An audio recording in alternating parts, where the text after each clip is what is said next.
Dun dun. Good morning, good morning, good morning. Da dun dun da da da da. Hello, everyone. We are back. Hello, hello. I feel a little rushed, but I'm back. I am everywhere right now. I'm a mess. I'm a hot mess, but so is the world right now, so it's okay. Hello, hello, hello. All right, so much to go over today. Dun. All right, hello, everyone. All right, we're back. Go ahead and pause Samantha Dragonetti's beautiful music. Mikey membership for 16 months says, ma'am, I need a One Piece update stat. Ma'am, we're still on the elephant and we have not progressed. I'm behind on One Piece, guys. I have not been watching anime. I have been busy, but I will get back to it. So I am out of my anime element right now, which is so funny. You really go through eras of life. You know what I'm saying? Like, you really go through an era of your life where all you're doing is listening to 90s pop music, and then where you jump back into the anime bubble, and then and I'm just like, I just have not been watching anime. And I think a big part of it is that I've just been too busy working, to be honest. So by the time I get off work, like, I'm just too tired to watch anything, and I usually don't. And then the stuff that, and because I'm watching it with my partner, we both have to be available at the same time to watch it. So what are you gonna do, right? Chad says, how was your time with your sister? Did you cry when you saw her? You know what? We did not cry, and we talked about that. It was great. It was really wonderful. We laughed that I thought this vacation was going to help me catch up on sleep, but instead we just stayed up every night till 4 a.m. playing cards. So we did not sleep. I did not sleep the last week and a half. Like, I need this to be abundantly clear. Brittany has gotten absolutely no sleep because we just had a great time. We'd come home from doing whatever we were doing in Croatia, and then there's this Assyrian card game called Kumkan, and so we taught my partner how to play it, and then the three of us did like multiple tournaments just for fun because we love playing this game. It's like our kind of it's like our comfort game. There's like all my childhood photographs growing up. There's always groups of us playing this card game. So it was really fun. And we had a lot of, just like a great time, but we did not sleep. Like, she didn't sleep. I didn't sleep. Nobody slept. And so we laughed that this vacation was not for, rejuvenation, but it was really great. She had dinner with my in-laws, which was really nice. And it was just like the first kind of time that the families kind of came together. And I'm pretty sentimental about this. I don't know if it's typical for you guys, but I really wanted my sister to meet my in-laws, even though I was like, look, like, I know they're my in-laws, but I need the families to come together. And like, she's the first representation. Like, she's the representative from my family. No, they haven't met anybody from my family. So this is like I think it's like a nice little big deal that I was like, I really want you to meet, and everyone got along really well. Everything was really, really just great. And is she a good representation? Yeah, she's a good representative. Like, she's a good she's probably the best, to be honest, like the best person to kind of meet my in-laws and sort of explain who the family is. Like, she's definitely the most liberal or progressive, but like, my in-laws are liberal. Had they met one of the conservative brothers, I think that would have went worse because they're not fans of Trump, and like, you know what I mean? So yeah. Chat says, super chat, thank you so much, says, so from Sabumafa, wait, I got this, Sabumafu, thank you, says, did you see the protests versus his parade? Yes, I did. So what we did while we were on vacation is we just kind of caught up as much as we could on the news. We talked about it a lot as a family, and then I sort of have been in the bubble, in the know, but I feel like I'm missing a lot of detail. So had I been on stream, had I been keeping up with it minute by minute, I'm sure I would be more in the know. So today's stream is a mixture of catching up on a few things that happened, but also sort of not getting too deep into the bigger stories because I'm just not educated enough, and I feel like I'll do a disservice to things. But I'm happy to talk about anything you guys want to talk about, of course. Discord says you're looking so well and rested and fresh. Haha, oops. Well, you look great. Okay, well, thank you for saying I look refreshed, because I feel a bit tired. I also, oh my God, guys, is this skin cancer on my nose? I went out in the sun more this week than I've gone out in the sun all year. And even though I wore my sunscreen, it was like 90 degrees all week. It was very hot. And I have this spot that won't go away. And I'm like, oh my God, it's skin cancer. It's happened. My paranoia is sinking in. Hopefully it's just like a fluke, but I tried so hard to stay pale and sun averse because I have people in my life who have sun cancer on their ears, on their nose, on their hands. And I'm like, ooh, with climate change the way it's going, girl, this sun gonna burn us alive. And I'm like, So I tried really hard to like protect my skin because it was toasty, let me tell you. Chat says, have you seen that Adriana Smith's baby was born? Actually, the first story we're gonna cover today. Right when I heard the update, I was like, we got to get on that. So we're going to cover Adriana Smith. I've got being gay in the Balkans, which I thought would be appropriate. Eric Dane just got diagnosed with ASL, and I thought we should talk about it because it's so important that we talk about health stuff with our families.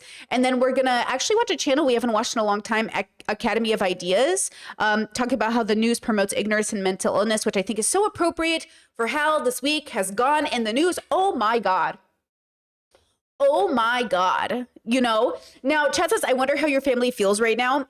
I need you to know. So I was talking to my brother and he was like, I wonder if other brother knows anything that's going on. I was like, he doesn't know anything. He doesn't have to. Like, I think what's amazing about having a big family is I get to see how sections of my family need not pay attention to anything that's going on to still have a great life.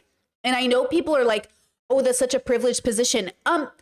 You could do it too, but you probably don't want to. And I hear me when I say this, everything is a type of privilege, but you probably don't want to not pay attention, but you could, right? I feel like a majority of the world doesn't have to pay attention for it to work in the same way that, I don't know if you guys saw my last podcast. No, I don't know if was it my podcast? No, I think it was my Jordan Peterson review video that I just posted on this channel. But civilization didn't have to know anything to build it.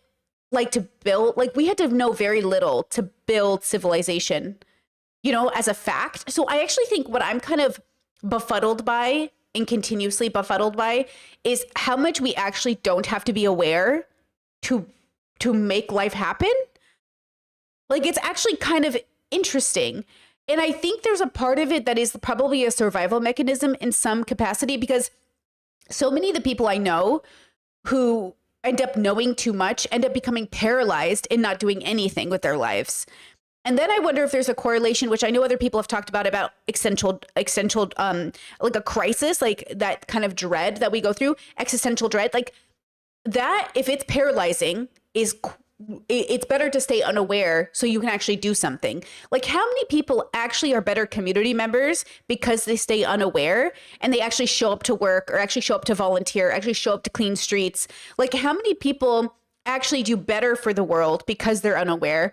And then how many people are doing better for the world because they're aware? That's a very interesting conversation, I think, to sort of deconstruct and figure out, right? And yes, I saw chat ask me about Sabrina Carpenter's album. I will cover that this week. I'm going to do a dedicated stream, probably tomorrow, honestly. I'm going to do a dedicated stream. I have all of this content to go over with you. I just wasn't prepped this morning. We ended up falling asleep last night. Like, we were so tired because, we didn't sleep the night prior. We took my sister to the airport at like 4 a.m. in the morning. So we didn't sleep the night prior. And then when we got home yesterday, we just passed out. And then I didn't have time this morning to prep anything. But when I come tomorrow to stream, I'll have prep. I'll have like the Sabrina Carpenter discourse. I think that's going to be actually really exciting. I've been really eager to talk to you guys about it. I just feel like it's right up our alley. You know what I'm saying? I feel like it's right up our alley. But yeah, I am very interested. Oh yeah. Elliot Singh just dropped the Sabrina vid. His video yesterday about nuance was so fucking good. It really clicked something in my head. Like, it really clicked something in my head that was like, oh, I needed to hear this. Like, I needed to hear this because it was so good. It was so good. So I would definitely recommend that video, but I needed to hear that just as like a content creator myself or a communicator myself. Like, there was definitely stuff in there that I resonated with where I was like, okay, girl. Okay, Elliot. That was a great video. Yeah, I'm excited. Oh, and PS, because Chad said was the controversy around Sabrina Carpenter. I saw a thumbnail from Brett Cooper. Just PS, I cannot wait to cover Sabrina with you guys tomorrow because I just want to say that I think what's interesting is that everyone keeps having the conversation, well, including conservatives. Conservatives have no room in this conversation. So we are not going to talk about it tomorrow. Okay? Like, we're not going to talk about conservatives. We're going to come from this from a pure progressive feminist philosophical lens. Like, conservatives don't even get a say in this album. I don't care what they have to say. They are not part of the discourse. The fact that people on TikTok are even mentioning conservatives like, oh my God, you're so conservative with the way you're reacting. No. I don't know why. Like, it's so, Gen Z's perspective on feminism is so reductive. I'm sorry. Y'all are so reductive. Like, I can't. Well, actually, it might be Gen Z and Gen X.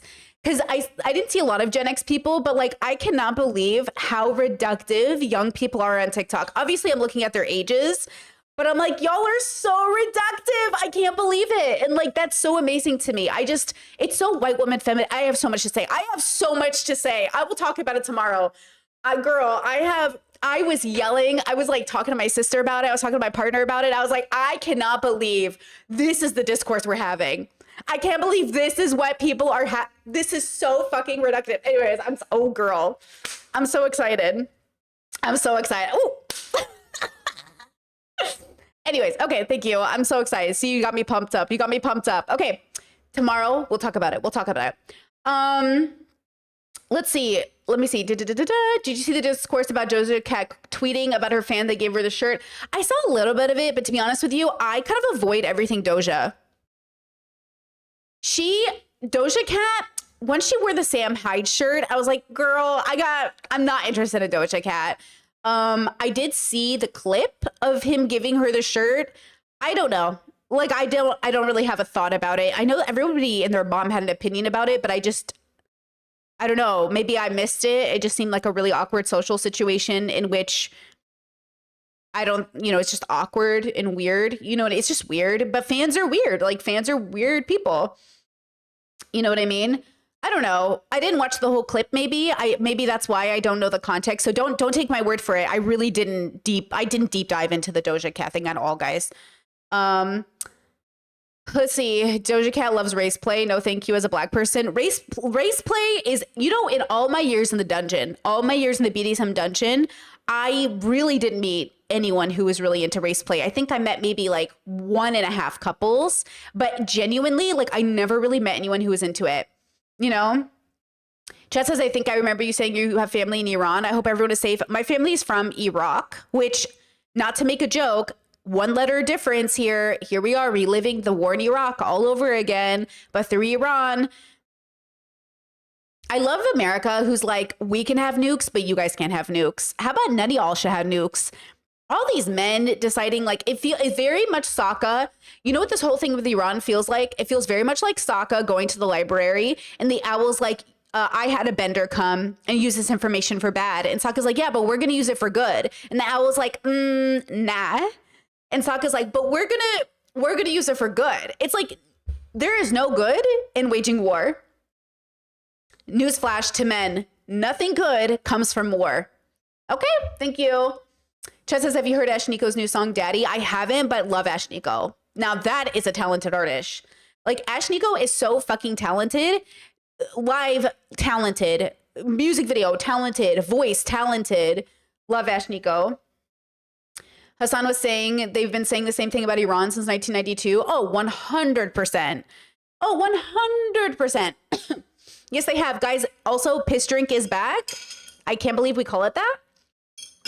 Cedevita, a little Croatian summer drink, is back. Oh, Chet said, loved your Ruby Frankie series. Thank you. Did you guys watch it? Wasn't it sad? I cried. It was so sad. It was just so sad, Oh, yeah, that story was just devastating. I know some people felt like I was being too compassionate to the husband. I think a big part of that is because I'm trying to make sure that I don't move into misandry. Because listen, I know we joke a lot about misandry, but misandry's bad, guys. Okay? And I'm trying really hard to acknowledge that men can be victims in abusive relationships because gender doesn't change your ability to be abused. And so I know people thought I was too compassionate to the husband. I don't even remember his name now, but I will say that that was me making sure that I didn't jump to a conclusion about him that I think was unnecessary, because every disciplinary action they took beforehand, you have to remember, to me, growing up in a house where I was hit, pretty basic, you know, like at the end of the day, he didn't know about the actual, what they went to prison for abuse, right? Like he didn't know any of that. So why would I hold him accountable for something he didn't realize was happening? Because he was so manipulated by the relationship he had with his wife and the religion he was born into. You know what I'm saying? If he had known, that would have been different, but he didn't know. It just feels like I don't want to run into the same problem that I see from other people, which is sort of like a confusion about how people stay in abusive relationships and why they can't seem to get out. Right? I think that's the dilemma. You know? That doesn't excuse the impact he made. And same thing with every parent. Like all parents, I guarantee you all parents will in some ways traumatize their kids. And so the question is, as a parent, once you recognize how you've contributed to your child's trauma meter, what are you going to do about, like, what are you going to do about that? Right? You have to remember, I also come from a big belief that all parents will cause an issue with their kids, but that's not because they're bad. It's because humans are an evolved animal species over millions of years. Like we're flawed. You know, I'm not you know what I'm saying? So for me, I have to first accept that every child will have a story about how their parents were traumatic or abusive or toxic. So then I'm like, okay, if every parent is toxic, then I have to meet parents where they're at and assume where's the toxicity, right? Chad says, do you plan to start season 5 of BoJack Horseman soon? I plan to start it towards the end of the month because first I need to record the second season of Mormon Wives.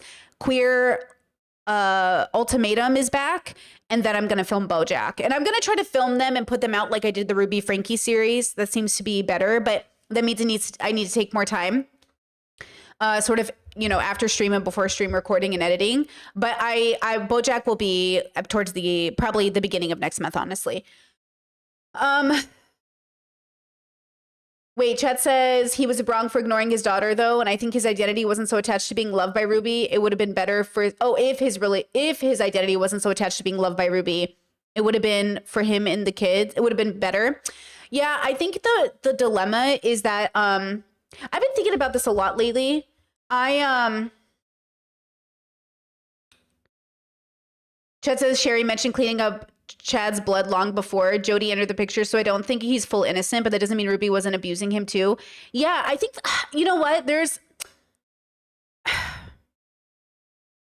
any of you get hit by your parents? Like, I grew up being hit, right? And eventually it stopped, but it is so normalized that shit goes down. It is so normalized that, like, your parents will hit you.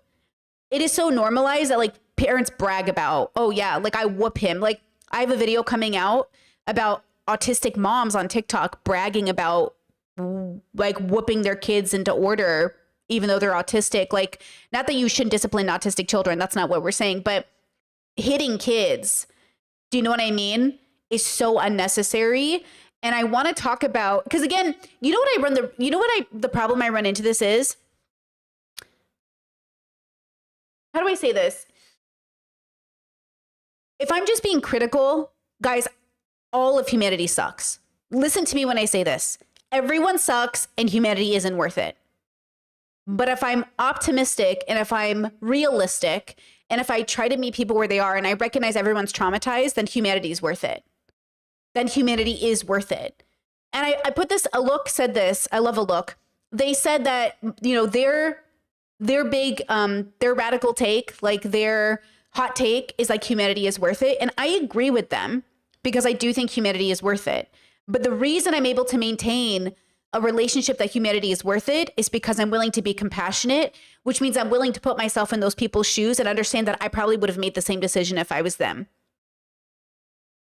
Most people don't believe that. Most people believe they wouldn't make the same decision if they were in that circumstance.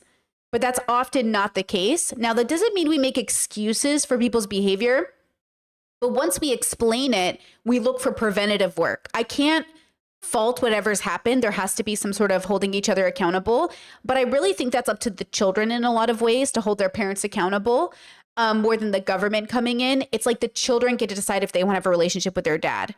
And if the children in that family want to have a relationship with their dad, it's none of our fucking business. We can have an opinion about it. Like, lots of people ask me why I have a continuous relationship with my parents. It's none of your fucking business, right? But the reason I have a continuous relationship with my parents is because I love their consciousness more than I could ever love a stranger's. Because that person, I see them. I see their childhood. I see them as a child. I see their abuse. I see what happened to them as kids. I see how they became the adults that they are, right? I see everything that made them the people that they are. I've seen the way that they've grown. I've seen the way they've gotten better. But that doesn't mean I don't have very strong boundaries with them all the same, right? I have very strong boundaries with my parents. So I think when I looked at Ruby's story and I looked at the way the kids wanted to have a relationship with their dad, like, who am I to tell them no? Like, who am I to go for their father harder than they would go for their father when they were abused by him? Now, at the same time, children might make excuses for their abusive parents' behavior and feel like, I don't want my parents to get in trouble. And that's where the law has to step in. But this isn't a law issue. The law had no way to hold him accountable because nothing they did in that home was against the law moving into the case, right? Like, I really believe that had CPS been called on me as a child, my life would have been significantly worse. Because being hit by my parents growing up wasn't CPS worthy because it wasn't that kind of hit. It was the kind of hit that we should eventually break the generational curse of, but not the kind of hitting that you call CPS about, right? And there has to be a distinction in these things, even though I know it's hard for people to see the distinction. And even though ultimately, like, hitting your kids is always wrong, in my opinion, I really always think it's a reaction from feeling out of control, right? I think we are evolved animals, and animals they kill their offspring, they rape their offspring, they eat their offspring, they beat their offspring. We are not the exception to the rule. We also do those things to our offspring. And the question is why? Why do we do this to our offspring? Because we keep saying humans are better than this. But are we? Like, you keep saying we are better than this, but like, are we? Like, are we better than this? And so again, I want to start from a reality where we're not better than this. So how do we become better than this? Because I don't think we're there yet.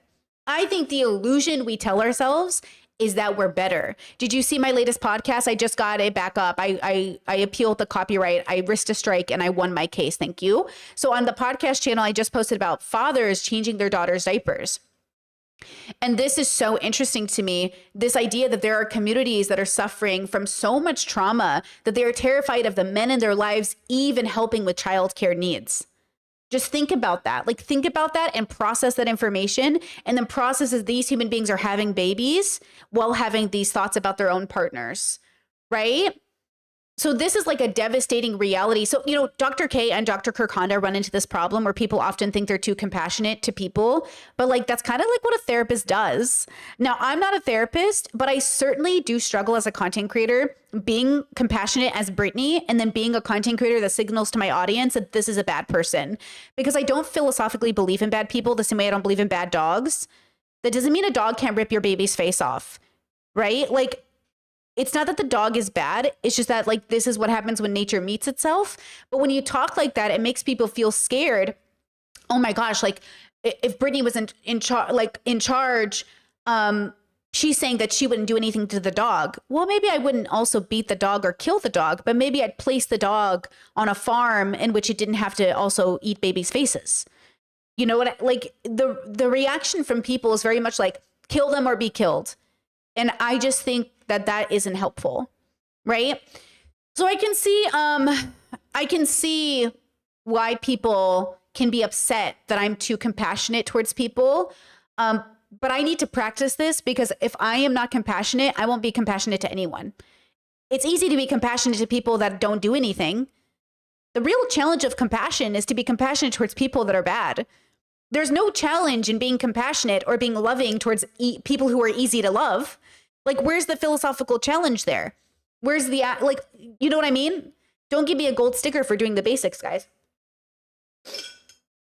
You know? Discord said we used to talk about our whoopings like we were telling old war stories, literally. And then, of course, your parents go, oh, you think this was bad? This is how I used to be disciplined. Yeah, my parents got better.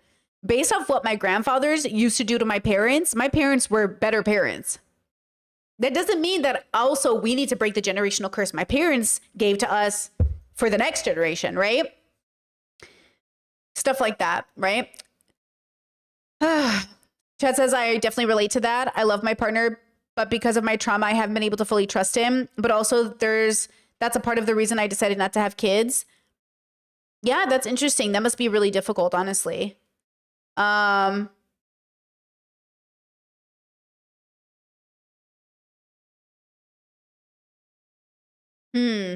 That is difficult.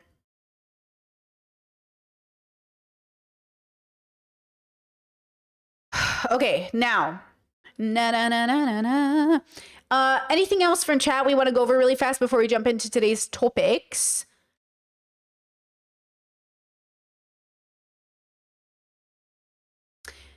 Yeah, and just a reminder, guys, like, don't excuse bad behavior, right? Just find a reason, like, explain why it happened so we can be preventative in the future. Oh, and congratulations to all of those people who finished their degrees. And I saw multiple people finish their degree and attain some goals. So congratulations to everybody in chat. That's amazing. What a great way to start off the summer, girls. What a great way to start off the summer. Let's go. I love that. All right, let me see.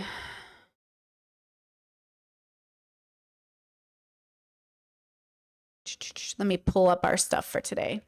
I'm going to start with this story. We're going to do 1 point times 2.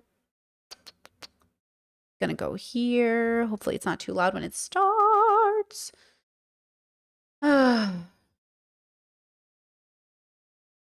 Whoa, Chad says, if we're talking about reaching goals, I just ran 8 miles for the first time. Girl, I passed out reading that chat. Ooh, that's intense. That's amazing. That's crazy. That's great. Congratulations. All right. Did you see the update that Adriana Smith, her baby has been born through C-section? I don't know how to phrase that sentence since she's literally been dead. But, you know, I just want to revisit the story. We've got an update. Her mom did an interview. Let's talk about it because I think it's really important we pay attention. Note that the news story still says mom of Georgia woman on life support shares update after baby is born. Her name is Adriana Smith. She was a real person. She was a nurse. She was a mother. She was a partner. She was a daughter. She started complaining of headaches, went to the doctor, went to the hospital that she actually worked at, and never came out again. Because of the Georgia heartbeat law, she was like 9 weeks pregnant at the time, and I think she's over 20 weeks now, and they waited in order to do a C-section on the baby. But the photos they keep sharing of her, just a reminder, is her pregnant with her first child. She was not that pregnant when she came into the hospital. She was only about 9 or 10 weeks. So just, you know, keep that in mind. Okay. Well, thank you so much for taking the time to speak with us today. I want to ask first, how are you doing? I'm doing as well as possible. It's a very, very tough situation for me and my family. It's just unbelievable, and we have a lot of emotions. So it's a lot. Yeah. It's a lot. Yeah. You had some new information. We had a new addition to the family come just last week. Adriana's son was born. Yes. Chance was born by emergency C-section. Really fast. How's the volume? So Chance was born, emergency C-section. I hope they go over the weeks because I want to know how far along she was at the time. On Friday, about 4:41 a.m. And he's fighting. He's in the NIC unit. He's about 1 pound, 13 ounces. A little babino, 1 pound. What a little babino, Habibi. And he's expected to be okay. He's just fighting. Yeah. We just want prayers for him. Just keep praying for him. He's here now. Mm-hmm. That was sooner than we anticipated, so he is in the NICU, and y'all are really just hoping for the best for him. How are you feeling as far as that's concerned? How about baby Chance? I feel like he has a great chance to survive. Yeah, it's been a rough ride for him. You know, and I think he's gonna be well. That's good. I know a lot of people were concerned about how he might be. Well, right now we don't know everything because it's so early. Yeah. So they can't tell everything, you know. But with prayer changes things. And we just hope and pray that he's okay. Do you mind if I ask how your other grandson is doing right now? Chase he's doing okay. Chase and Chance. Chase and Chance.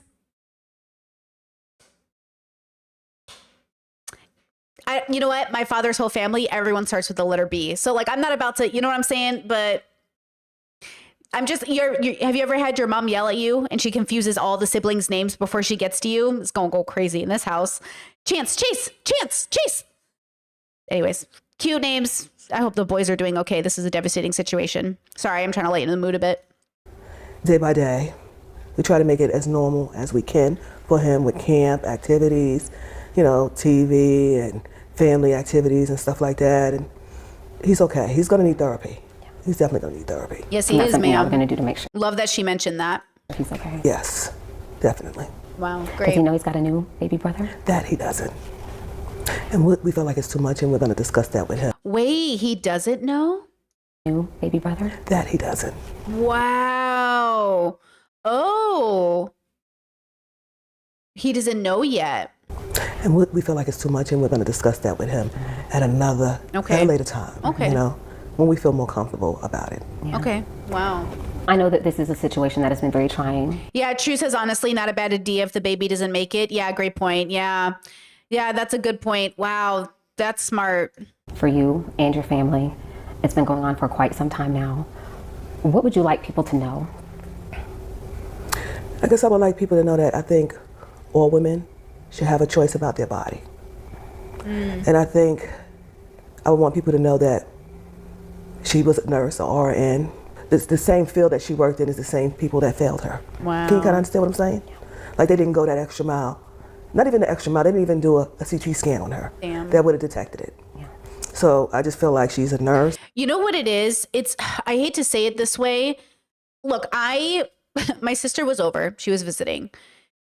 And everything that went wrong with me, I'm always like, is it this? Is it this? Is it this? And we're going to talk a lot about healthcare today because I want us to remember that, you know, for a lot of us, it can sound like paranoia. Oh, my head hurts. I'm in throbbing pain. This thing is happening. But then when it happens and it actually is a life and death situation, you feel almost foolish for not going to the doctor. But even when you go to the doctor, they're less likely to give you all of the scans because of the cost. And so there's like this double-edged sword in which you're told, go to the doctor.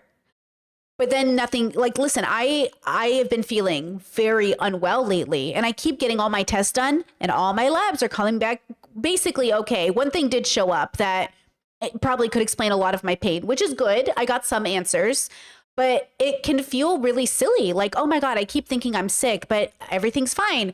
It feels like that meme where you're like dead in the casket. And the doctor's like, your labs came back perfect. It feels like that. So I really feel for her. She's a nurse. Her fellow, workers, her fellow coworkers are saying, oh, you're fine. Just go home, for this throbbing in her head, for this pain in her head.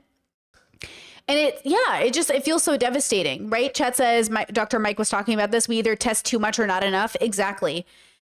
It's just like a devastating situation, wow. And not even being a nurse, just she's a human being first. Everybody deserves health care. And I just feel like the ball was dropped. So I just look at, okay, so you're RN and you go to the hospital for service and you don't even get the treatment that you need. Yeah. And you're an RN. So what about everyday people? I think a lot of people would think that she would have a higher level of knowledge being in the medical field, the healthcare field herself, to know that something really was not right. Now, I have a very difficult question I want to ask you guys. This is a philosophical question, but it's probably gonna hurt a few people's feelings a bit. So Discord inspired the thought process. It says, I feel bad for the baby. If he survives, imagine the trauma he's going to have to process. This is interesting, right? Because this goes back to my thought process around like war-torn countries or places that are like new babies are being born every day in countries in which the probability of those babies dying or being kidnapped or that country being targeted by war is like more prevalent. Why do we think it's interesting how so many of us make the decision not to bring babies into the universe, or are very strict about bringing babies into the universe. But there's a whole part of the population, I would argue most of the population, that has babies regardless of how bad the situation is, right? And I've been really thinking about this. Like, there's a big discourse we had just a few weeks back about, bringing babies into the universe when you have a higher probability for disability, or you don't have enough money, or any of these other conversations. But I know why it hurts people's feelings, because they feel like, well, why shouldn't I get to have a baby? It's not about that, but that's why we say childcare is inherently selfish, or having a baby is inherently selfish. Because if your thought process is, well, why can't I have a baby if you can have a baby? See how that's not about the baby? Right? So when I think about this, and I think about this situation, it's interesting, like the circumstance in which, if this was somebody in your family, you would actually maybe want the baby to survive, right? And that baby can have a different relationship with the process, because every culture handles things differently. Like, I could see a situation where you're born into this circumstance and you aren't traumatized from it.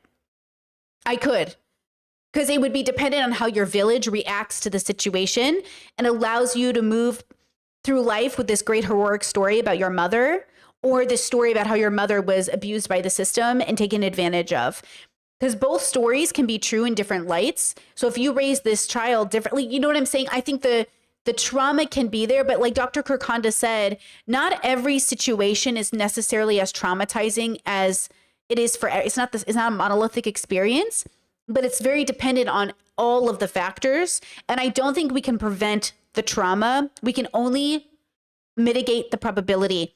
But I want to make sure we're being careful here, because I don't ever want to argue that if you raise somebody correctly, they won't be traumatized. I disagree.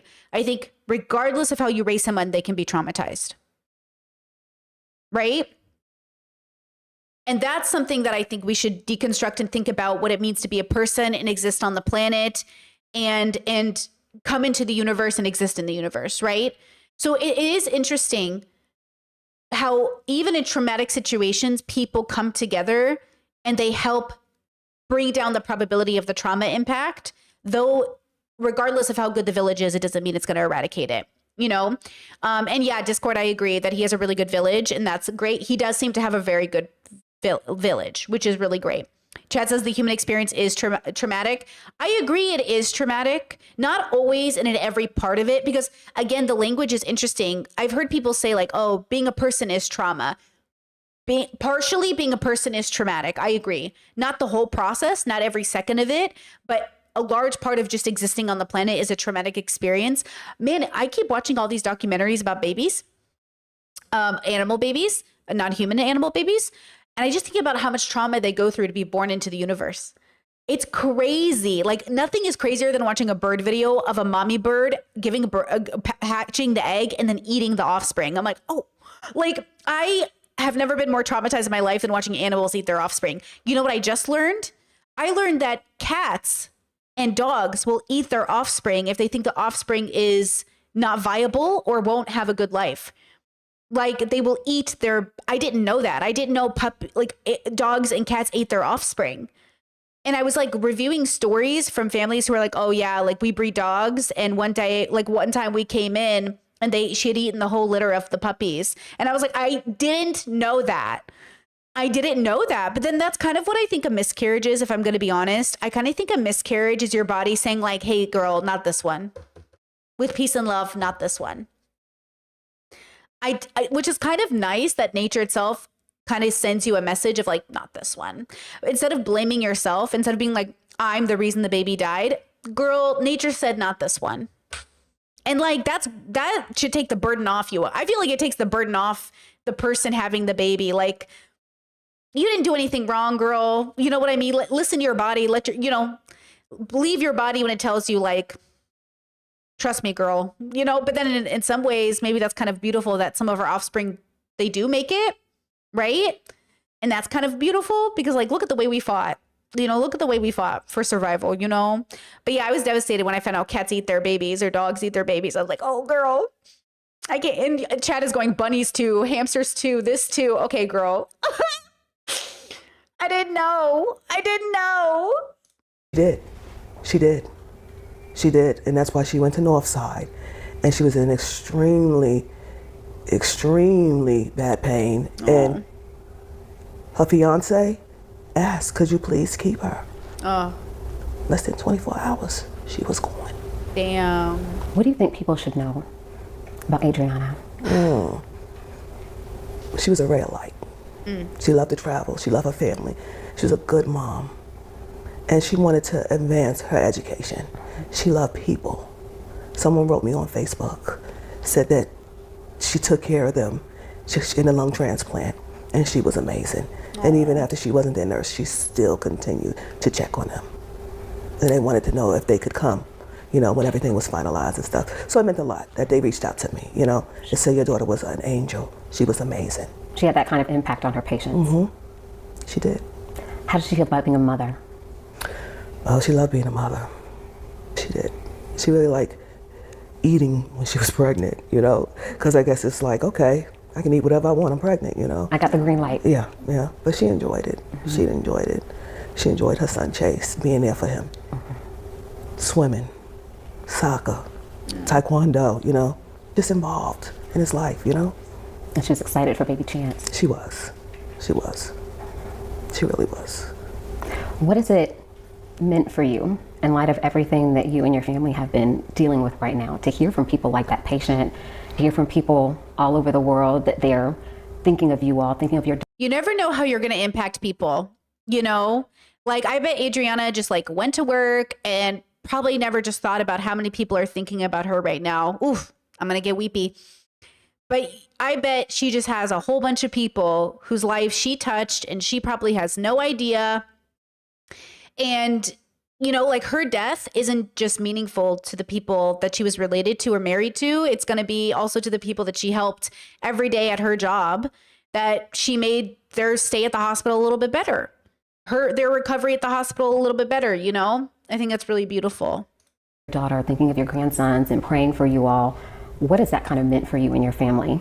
I think it means a lot that people reached out to me through email, text messages, Facebook, social media. That says something about her. That says that she was a great person. That says a lot. It says a lot. She was special. From the time I had her, she was special. Very smart. Very smart. She loved life. She loved life. And she loved people. She was a people person. Is that why she went into the healthcare field? She said, I'm gonna be a registered nurse. We're like, okay, okay, that's fine. We know that's what you want to do. And I guess when she came out of nursing school, she took the test right away. And they said that the test is really, really hard.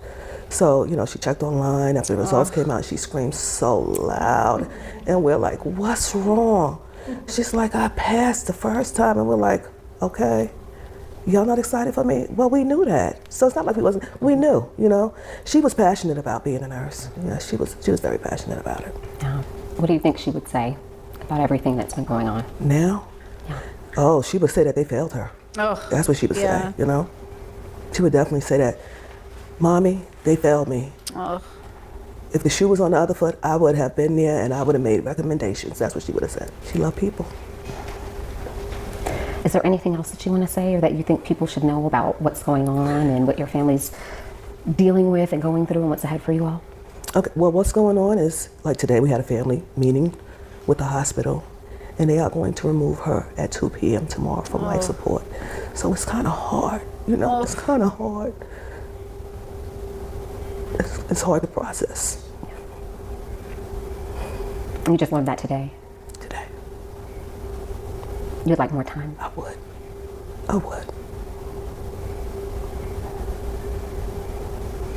So it's hard. And I think that's been it for me since I left the hospital today. I'm just like, oh boy, tomorrow at 2 o'clock, oh my God. Lord, what do I do? How can I make it not happen? I'm a mother. Yeah. I'm a mother. And I shouldn't be burying my daughter. My daughter should bury me. Yeah.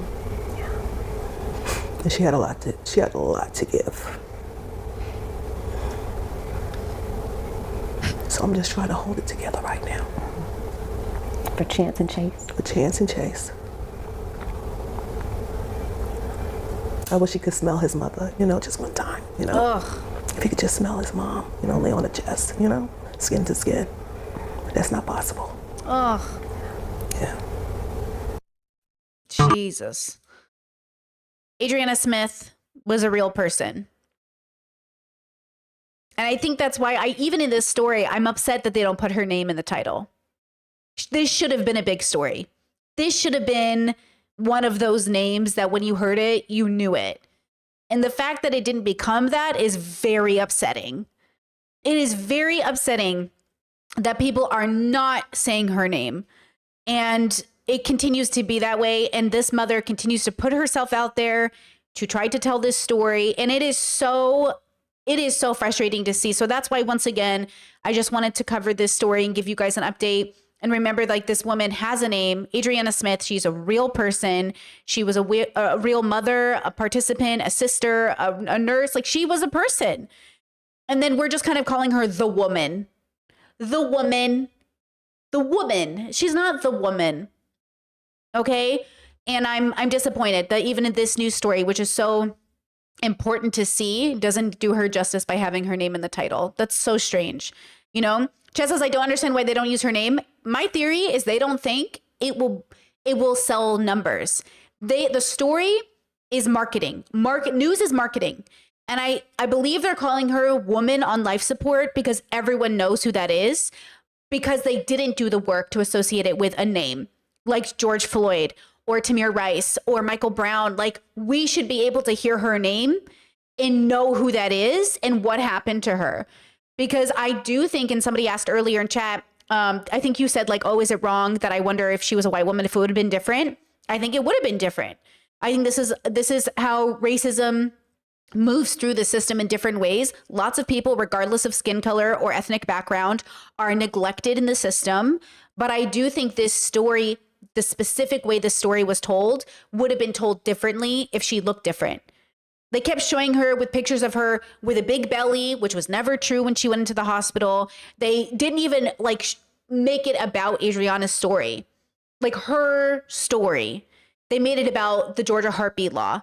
And though I think that's important, we have to remember, like, this law killed a real person, or not killed a real person. It stopped this person from making medical decisions, or her family making medical decisions on behalf of her.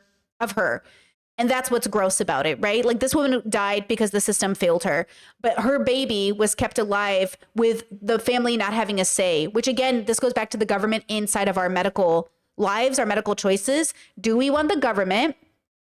Yes, thank you, Chad. You said it perfectly. It stole her body. Exactly. Yeah, she wasn't allowed to die with dignity. They hijacked her body. And if we want to live in a country where the government can hijack our bodies, like, we need to be having different discussions about this. But it's somebody's body. It's not the woman. It's Adriana's body. It's her body. And again, had she, prior to passing away, said, should I die, do anything it takes to keep my baby alive, then I would have been behind her. I would have been behind her. But the family didn't even get a choice. And that's what I'm upset about, right? Because, again, I think all of us would have been like, Adriana's amazing. She sacrificed. She's keeping, she wanted this for her baby. That would have been a beautiful story. But that wasn't this circumstance. And that's why it's so heartbreaking, is like, for a lot of us in that situation, we would have preferred to maybe pass along with our baby, right? And I know for some people that's like a devastating decision, but it's the idea that we should have had the choice. We should have had the choice. We should always have the choice. Anyways, Adriana Smith, real person, real life, kids who will grow up knowing that the news referred to her as the woman instead of their mother and who she was, Okay. Wow. Sad. I'm going to make sure that I'm going to clip this. I'll make sure to put her face in the thumbnail with her name in the title, because, God, talk about like subtle ways. I know it doesn't sound like a lot, but I almost feel like it's a stupid act of rebellion that even putting her name in the headline is like, what are we doing here? Why isn't her name? I'm pissed. Why isn't her name in the headline? That's so frustrating to me. Look, every link, baby born with after brain dead Georgia mom. It is so gross. No, like every article about this story is just like, no one says her name. What is wrong with you? What is wrong with people? Yeah, this is crazy. Disappointing. Just disappointing. Yeah, they're stripping her humanity by erasing her name, chat says. It's like the slave owners taking away people's names. It's really racism. It's really disgusting. It's just like the worst parts of humanity is this. Like, bro, are you serious right now? You had all these opportunities to show dignity to this woman and her journey, and you couldn't do it by just adding her fucking name to the title and making it what it should have been. And you know what's so crazy is with this administration attacking women's rights as it is and reproductive rights as it is, you would think this was our opportunity. How did the feminists see? This is why political feminism really pisses me off sometimes. How did women not run with this story so fucking aggressively? How did we not make this our fucking story? She's exactly the example we need to use when we talk about reproductive rights, when we talk about agency over our bodies. Like, what are we doing? I don't get it. Like, what did we need to do? Where are all the big content creators? Why isn't everyone making this like the #1 story? I don't get it. I don't know. Who's keeping the baby? Is a pro-lifer going to adopt it? What do you mean? The family's going to keep the baby, girl. What do you mean? What do you mean? Adriana died, but her family still, the father exists. It's his baby. The father is going to have the baby. That'd be so sad if the baby was also given up for adoption. Damn, that would have been so sad. That would have been horrible. Yeah, Chet says, wasn't there a say her name thing years ago? There is power in saying the name. Exactly. There is so much power in it. Now, I want to go to another medical story because I think it's, Chet said I'm being sarcastic. My bad, chat. My bad. That is my bad. My bad. Not chat. Sorry. Also my bad. Eric Dane. Do we know this story? I just think it's so important we talk about medical health, and it's so important we keep having conversations about it. I know the world is melting down around us, but that doesn't mean you still don't have to go to the doctor. That doesn't mean you still don't have to pay attention to your future. So as the world melts around us and as men continue to put us in these awkward situations, please stay healthy. So Grey's Anatomy, Eric Dane, never saw the show, but I know the actor, was recently diagnosed with ALS, so Lou Gehrig's disease, and I had a friend die from ALS. It was the most devastating thing I'd ever seen in my life. One day, my friend was fine. She was in her 40s, healthy, great, 2 grown daughters, a powerhouse, a boss girl, like living her best life. And then one day I came in to see her and she couldn't talk. And I was like, what's up, girl? And she was writing on Post-it notes to us. And she was like, I lost my voice. Doctors are trying to figure it out. And then one day it got worse. And then she couldn't work. And then she was bedridden. And then she died. And it was the most devastating thing to witness just as a friend. I couldn't even imagine the pain her daughters went through, right? It was such a sad story. But I again caution you. And again, this is so related to everything. Again, going back to the Adriana Smith story, which we just covered. When do I go to the doctor? When am I just being paranoid? When does it matter? When is the thing I'm experiencing explained through what diagnosis? And what's crazy is it took Eric Dane 1 year to get diagnosed. So he had ALS for a year before diagnosis, right? And I think about this all the time because, again, like, pinches in the head like Adriana Smith. I have horrible pinches and chronic headaches. Do I have what she has? Should I go to the doctor? Numbness and tingling in my arms like Eric Dane and his ALS. I have that problem. The problem is that I also have fibromyalgia, which could explain a lot of these problems, and then it's scary. It's unnerving. And the worst part is like, it's like when you do go to the doctor and then they're like, you're fine, nothing's wrong with you. You almost feel like, man, I really wasted time and resources. But then if you don't go to the doctor, you're like blamed. Well, why didn't you go to the doctor? Why didn't you get checked up? So, it's a double-edged sword. But let's go ahead and watch this new interview that just happened with Eric, because I think bringing attention to it is important. And I do appreciate when celebrities do talk about it. Jessie J just got diagnosed with breast cancer. Did you see that? And I think it's really important that people come out and tell their stories, because it's important that we know it could happen to any of us, and it's probably going to happen to most of us. I mean, I have 9 siblings. I'm sure one of us is going to die early from something, cancer or something, right? So just being prepared mentally. Also, philosophically speaking, guys, it's good to prepare yourself for the way life will come at you. It's okay to prepare yourself for the way that life will take you early. So it's okay to start getting ready for the reality that our family members, it's going to happen to somebody, if not yourself, right? Okay, let's go ahead and go to this interview. We do have an ABC News exclusive now. Actor Eric Dane speaking his first TV interview about his ALS diagnosis. You may know it as Lou Gehrig's disease, and Diane sat down with the Grey's Anatomy star to talk about his health battle that he revealed to the world just a short time ago. That's right. Who can forget, as you say, the tall, captivating actor who walked onto the set of Grey's Anatomy almost 20 years ago now. He's also working, of course, on the hit show Euphoria, and has a new show coming out in a week called Countdown. But as he'll tell you now, he's already feeling some of the effects of this very tough diagnosis. But he's in the fight for himself and his family and for the 5,000 people every year in this country who get the same wrenching news. There he is, the blue eyes, the sly smile. Eric Dane arrives at Grey's Anatomy. So, do you ever go out with coworkers? I make it a rule not to. Then I am so glad that I don't work here. He's a little mysterious and charming. It doesn't take long before he'll be immortalized as Dr. McSteamy. Oh, brother. And now, this 52 I can't believe I didn't watch the star-studded cast. I never watched Grey's Anatomy, and now I'm realizing everybody, their mom is in it. I can't believe I haven't seen it. year-old man we all know is walking into the room. This is wonderful, and you are tall. I am tall. Yeah. It helps, doesn't it? I like it. He is here to talk about his shattering medical diagnosis, so that anyone else who receives the same news will know they're not alone.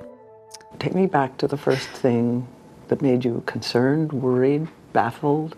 Where did it begin? I started experiencing some weakness in my right hand.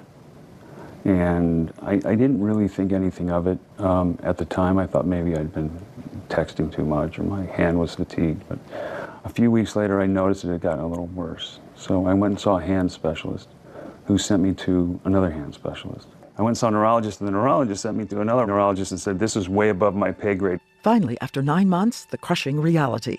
He is told he has the incurable disease that progressively kills the nerves that connect to your muscles, affecting your arms, legs, speech, breathing. In the end, for so many, paralysis while your mind is still acute. It's called ALS. I will never forget those 3 letters. It's on me the second I wake up. It's not a dream. It's not a dream. No. A disease. You know, I think I could be wrong, but it feels like it's already impacting his speech. He sounds a little slower. He sounds like it's already impacting. That's what's so scary is 1, you don't know what's going to be hit first. And 2, yeah, like I wasn't there for my friend's death, but her daughter was telling me that it was like her mom became a baby again, but she was stuck to the bed and they couldn't get her out. And then she just passed. She couldn't use the bathroom. You know, she had to be in diapers. It was just like it's a devastating way to go. And I can't tell if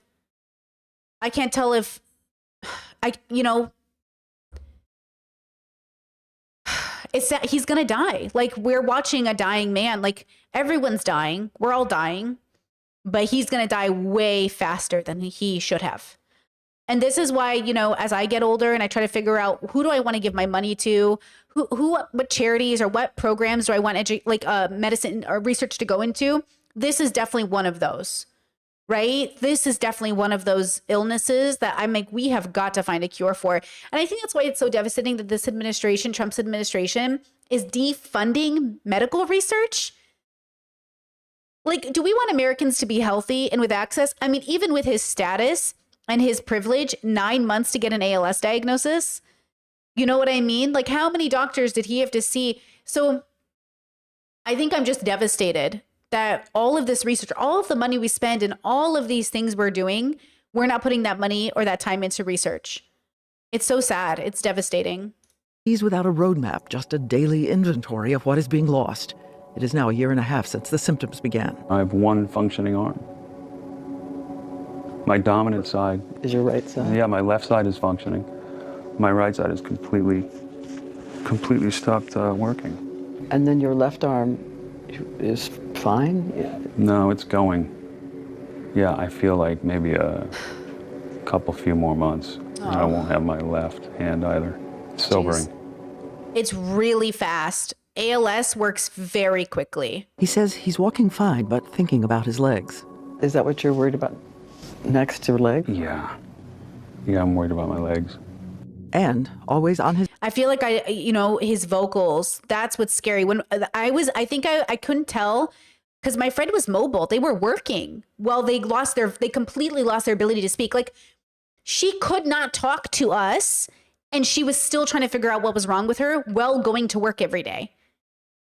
She was working. Do you know what I'm saying? Like this woman would go to work, completely lost her vocal ability. And then she would write on Post-it notes for us. And then eventually it hit everything else.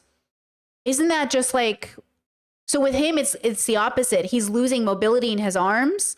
And I wonder when his voice will be the next thing to go. Isn't this so sad? his mind his family with actress Rebecca Gayheart. The couple once separated but now are close. Their two daughters are 13 and 15 years old. Just a couple of months ago, his youngest daughter was on a boat trip with the dad who'd been a competitive swimmer, a water polo star. When I jumped into the ocean that day and realized I couldn't swim and generate enough power to get myself back to the boat, I thought, oh God. And then I realized in that moment, I'm not safe in the water anymore. His daughter had to race to his rescue. She dragged me back to the boat. What did you say to each other? I was like breaking down in tears. And so I made sure she got back in the water with her friend and continued on with the snorkeling with the guide. But I was just heartbroken. Damn. Who's the person you call when it hits you hard? I call Rebecca. I talk to her every day. Ugh. Aww.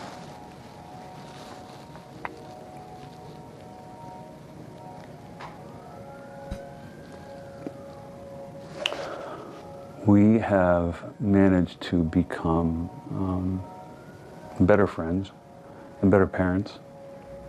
And she is probably my biggest champion and my most stalwart supporter. And I lean on her. Man. He had met her when he was an uncertain young man trying to make his way in Hollywood. Where on earth did you get that picture? Jeez, I wish I had that hair. I was going to mention that. But you do have that hair. It's gray, I look like Gandalf now. This guy looks somewhat confident, but teetering on arrogance and full of hubris and hope and hurt. The hurt of a little boy whose dad had died by suicide when he was just 7 years old. Ugh, I didn't know that. I knew his dad died when he was young. I didn't know it was from suicide. Oh, that's so sad. Chad said this reminds me of Bruce Willis. Bruce Willis is another one. Devastating. Like, we don't think about it. And I know if you didn't grow up with Bruce Willis, you probably don't even know who that is. But watching Bruce Willis slowly get removed and, you know, he's being really taken care of, but he doesn't know who he is most of the time, right? Like Alzheimer's, dementia. I think he has dementia. What a devastating process. Like what a, wow. You know? You're 7 years old. 7 years old. Wow. Yeah. You could always sense that mystery inside him, even as he became a star and stunned the 23 million people who were watching this scene. Oh. This is awkward. Do you think, well, this could be memorable in that moment? No? I had no idea. I just remember walking out of a bathroom with a very nice gentleman kind of blowing smoke towards me. He also stars in another giant show, Euphoria. And next, a new series on Amazon, a police thriller called Countdown. He says he is going to keep fighting this disease for the life he loves every single day. I don't think this is the end of my story. I just don't feel like, in my heart, I don't feel like this is the end of me. I'm fighting as much as I can. There's so much about it that's out of my control. How angry does the illness make you? Very. I'm angry because, my father was taken from me when I was young, and now, there's a very good chance I'm going to be taken from my girls while they're very young. I mean, I really, at the end of the day, just all I want to do is spend time with my family and work a little bit if I can. And make sure that you tell them that you love them. Every day. Every day. They're loved. They know it. He really is an extraordinary man, and he has so much more to say, and I want everyone to know we're going to sit with his doctor tomorrow and him to talk about what's possible in the next couple of years, hope. And also, she startled me by how much this disease is on the increase and all the everyday things in our lives that could be contributing to it. I don't think we know this. And by the way, we all did that ice bucket challenge. Do you know it raised $200 million? $200 million. And she says that's already made a huge difference. So much more is needed, so that's coming up tomorrow. It's interesting because there was controversy with the ice bucket challenge because it was wasting water, basically. So there's a conversation about how to raise money without it coming at the expense of another advocacy goal, because obviously water is it's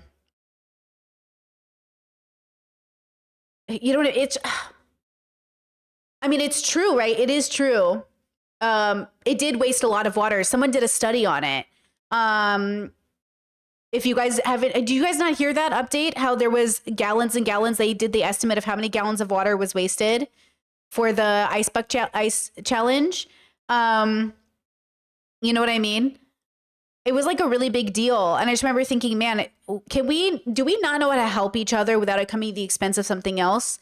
I think about it with how technology advances, but at the expense of how many people in other places you being used for slave labor. Like, as the world advances, can it not be at the expense of other things, Yeah.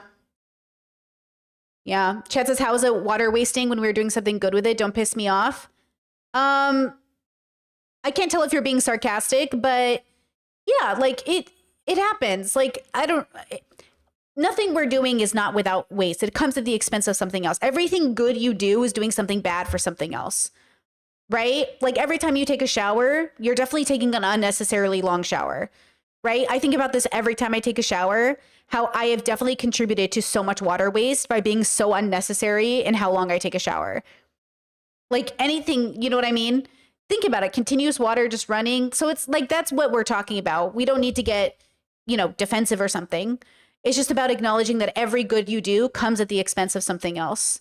Right? It's like AI. Everyone is so angry about AI because of the water usage. But if you look up the water usage, it's nothing compared to meat consumption.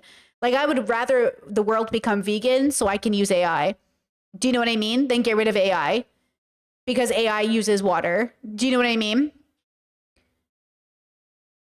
So it's kind of like one of the questions about, like, which things are we going to use to sort of mitigate the harm that we're all contributing to? What are you going to do? What are you going to do? Ooh, Chad says, I feel that way about my long hair. It takes so long to wash. And I know if it was shorter, it would waste less water in showers. Ooh, that's interesting. Ooh, Chad says, I'd rather eat meat than have AI. Well, when you eat meat, though, you have to kill an innocent life to feed yourself unnecessarily. And it comes at the expense of human slavery, human labor. It comes at the expense of the planet. Not eating meat, like not producing meat, comes at the benefit of people, animals, and the planet. You know what I mean? So, like, technically, if you want to harm reduce, the best harm reduction is to not eat meat because everything wins at that point. So it really depends on how you want to navigate your contribution, or nothing, because we're all going to die and none of it matters. And it really depends on your outlook and philosophical outlook on life. Even research for medical interventions, does it matter if we're all going to die? Well, I would hope that we would attempt to make the life that exists now have quality, right? That's kind of the goal, is like, maybe the people who exist now can have a better quality of life. So, I really think research into illness is so important. I really hope we continue to focus on that being our goal here, to know more about humans and how we get disease and how to prevent those diseases and how to help people have a better quality of life. So I really appreciate them covering this story. Lots of medical stories, huh? Lots of, like, remember, as the world melts around you, like, you still got to take care of your health, guys. I think it's really important that even right now, this is somewhat of our focus. Okay. Next story. Actually, hold on. Chat says, Britt, have you seen the videos about ChatGPT acting eerily human and the people talking to it like a friend? What are your thoughts on that? I think ChatGPT is like any other tool. If you try to use it as a replacement for other things, it either is going to be good or bad. So make sure you're replacing it for better things. Like people who are like, oh, ChatGPT helps me better than therapy. I think that could be possible if you've had bad therapists, but impossible if you've had good therapists. If you're like, ChatGPT was a better teacher than the teachers I had in college, you just had bad teachers. Do you know what I'm saying? Like, ChatGPT is a tool. And if you want to, depending on how you use it, it's up to you. But I think you should actually pay attention to why this thing you think is better than anything else you've ever used. Because I'll be honest, I've read the short stories, some of them from ChatGPT, not even close to better than any human I've ever read. I've read thousands of books, and I'm telling you right now, AI could never. Like, AI could never. You know what I mean? I also use it, like, for myself, I use it to help me with hashtag and like descriptions for my videos, because one of the reasons my videos have a hard time taking off is that I don't have the spoons as a disabled person to like write a paragraph. I know that sounds really crazy to people, but I don't have it. So I've never done it before because I just don't have the energy. And now that I'm using ChatGPT, it's like they do it for me and it's really easy. And I'll just be like, ChatGPT, can you write me an SEO paragraph for this YouTube video on this thing? And it will write me this paragraph and give me hashtags. And my videos have been doing better with the algorithm because that's a big part of like doing my job, but I just never did it before. And I can't afford to pay somebody to do it for me. And I can't do it myself. So it's like, I'm going to use ChatGPT to do it. I think that's like a perfectly reasonable way to use ChatGPT. It's like, hey, can you help me write this paragraph? And then of course, I'm not an artist, so I don't use it for art stuff. And I'm not threatened by it being used for art stuff. Like, as even like, I think I'm okay, no, I don't want to hurt people's feelings. I am not like other people, and I never think robots will ever replace me. And if they do, then hey, that's life. Because if a robot can replace you as an artist, do you know what I'm saying? Like, we got to talk about that. But like, at the end of the day, I think the reason independent, like, I don't know how to say this without making people feel really bad about themselves. I think independent artists think they're worth more than they are worth. And I think they forget that other people don't have the money to pay them.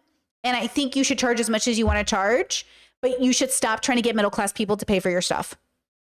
Do you know what I mean? Like, if you make physical items and sometimes I just see people who make artistic items and they're overcharging because they're like, their skill level isn't there. But then I see people get mad that independent artists are charging for their products. And I think that's silly. Like, if you can't afford it, don't pay for it. But also, I think we overestimate like how many people can buy our stuff. Like, if you make stuff, like, have you ever been to like a farmer's market and you just know this person is overcharging for junk they found in their garage and claiming it's an art piece? Like, either be a fucking artist and be serious about it and produce something that's worth it, or be honest that you're just trying to make a quick buck and sell it. You know what I mean? Like, we have to contend with the reality that not everybody at the farmer's market is actually an artist, and not everyone who identifies as an artist is an artist. And some people really become creatives just to make money off of you selling junk in their garage. And you know what I'm saying? So like, I think I feel the same way about AI. AI to me is like the person at the farmer's market who makes not something original, but something stolen, but then claims it as their own. And you can buy it or not buy it. But like, if you're the kind of person who buys it, you're not the kind of person who buys from real artists. Do you know what I'm saying? Like, when I go to a farmer's market and I decide if I'm going to spend $150 on someone's art, I'm going to do the due diligence to say, was this AI made? Where was this created? I was in a Joann's once and I saw this art piece and I was like, that's AI. And I noticed it was AI, and they even had a logo from the AI. And I was like, bro. And like, I started to notice this stuff with, do you remember what's that famous Marilyn Monroe kind of block art. Do you know what I mean? Yeah, R.I.P. Joanne's. But what's, you know, that art that people have in their house? It's like that very, very, what's his name? Why can't I think of the artist's name? He has a museum. I've been to it. Where's Warhol? Thank you. Very Andy Warhol. You know what Andy Warhol said? He said, art is what you can convince them it is. And I remember that every day. And it feels like, yeah, like, have you ever seen a Picasso? Is it that great? You know what I'm saying? Like, you do you, but like, was Picasso that great? I don't know. I'm just a hater. So, you know, make art. Because every day, listen, you know what kills me is every day I see amazing TikTok artists, and I think you should be famous for how talented you are. And the fact that they're not is so frustrating to me, but it's not because they lack talent. Chad says, depends on the Picasso girl. Okay, fair. You know what? Fair. And it, you know, that's true too. But I just think this idea, I think it's both a relationship the artist has and the consumer. But I think a lot of people pretend they're artists, but they just want to make money. And that's why I think we had that great conversation earlier. Like, if you're a creative who needs to make money off your art, you're not really an artist. You're a producer of content. Like, ultimately, commentary channels, like, we're not making art in the same way. Like, sometimes I think my podcast is definitely more artsy because I'm actually putting in all this effort to how I want to tell a story. But ultimately, my most artistic outlet is my OF. Like, my most artistically focused content is my OF because I only put out content when I absolutely want to. And I'm not on a schedule. I'm not on a demand. I don't have to put out content. I put it out when I want to, which means when I create it, I'm creating something different than for YouTube. I have to post a video every Monday. I stream 5 days a week. Like, I don't have a choice. So I don't wait till I'm creative and I feel creative to post. I just post content. So then it's not creative in that traditional sense, right? But, you know, and that's really the conversation we have to have around AI. Is AI a threat to you as an artist? Because it shouldn't be, because the kind of people that are engaging in AI art aren't going to buy your art. So what does it matter? That's why I think I like edgy underground artists the best, because they don't care about AI. They don't care about anything. They're making art. But if you're trying to make money off your art, well, then of course AI feels like a threat because people used to have to pay you. But the truth is like, no one can afford you. In this economy, we can't afford you. And so again, there comes a conversation about, are you an artist that's meant to be consumable? Are you an artist that's meant to make art? And that's why not artists die poor. Why have we forgotten the reputation of an artist is to die poor? You know what I mean? I don't know why we forgot that the world didn't, only the privilege. And the worst part, are you guys watching Survival of the Thickest? This is so funny. So I'm watching Survival of the Thickest, and the main best friend, the male best friend, he gets into this point where he's given an opportunity to sell his art for like $10,000, but to white people who are kind of like, it feels bad to him. And he wants to sell his art to like authentic customers, Girl, real artists like, the privileged buy art. And right now, white people are the common denominator with the most money. It's valid for you not to want to sell your art to white people, rich, snobby, racist white people. I get it. But then in some ways, it's like, get that bag. You know what I mean? Like, if someone's, you know, I'm going to take racist white people money, you know? It's this conversation about, do you want to make a living as an artist that's a rich artist? Then you have to go for the people who have the money. And who have the money? I'm just saying, art consumption is for the privileged. And that should tell you something. Also, my sister and I went to a museum while she was here, and it was really good, and it was a lot of fun. And it didn't cost that much to go, like $10. But it was really cool. It was like a really nice little art exhibit. It was cool. It was nice. It was a modern museum, contemporary art. It was cool. And it was themed out, so every art piece was connected. It was nice. It was a nice, it was a nice experience. I will say, chat says beauty consumption is for the privileged. Okay, I want to expand on that, but not because I know exactly what you're saying, but because I want to expand on what it made me think in my head. I think all people get to experience beauty because beauty is all around us. But the privilege it takes to owning beauty, not that anyone should ever own anything beautiful, is the privileged. Only privileged people, and especially a sign of privilege is to own pretty things, pretty people, pretty houses, pretty art pieces, pretty land. That's why rich people, that's why privileged people, it's why colonizers take, because a sign of their privilege is to own. Right? Okay, chat says, yes, that's what I meant. Okay, I wasn't sure, but it made me think that. So, okay, I'm glad we're on the same page. But beauty is for all of us. Beauty is all around us. But only certain kind of people want to own beauty. And I think about that every day. Why do we want to own beautiful things? What does it mean to own beautiful things? And why do human beings carry owning beautiful things all the way to owning beautiful people? Yes, Chess says, or the privilege feels the need to consume beauty versus admire it. 100. I think a person admiring beauty is hopefully having an experience of being in the most present. It's almost like a humility, an act of humility. But owning beautiful things is a narcissism. I own this beautiful thing. This beautiful thing is mine to own. You know? But then I think it's different when we're admiring it. So we're like in middle of it. We're a part of it. There's something here philosophically, right?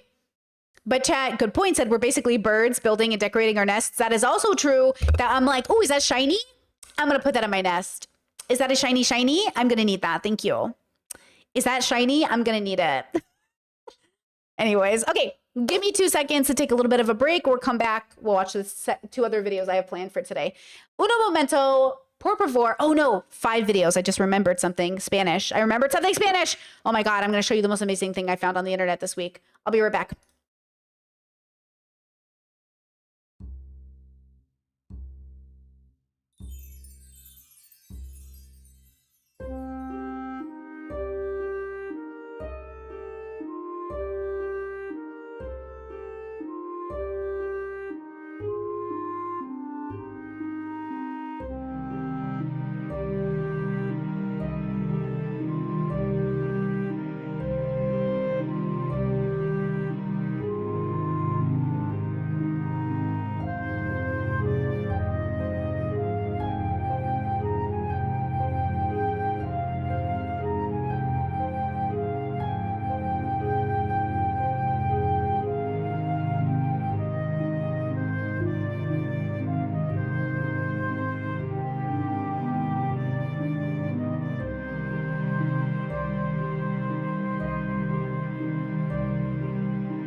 All right. Dun, dun. Ah, da, da, da. Dun, dun, dun. Ignore that. Dun, dun. Ah, da, da, dun, dun, dun, dun. Ah, da, da, da.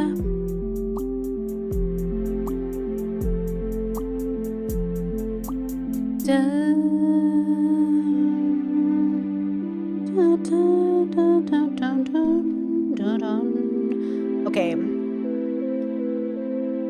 Hold on. I'm pulling up some videos.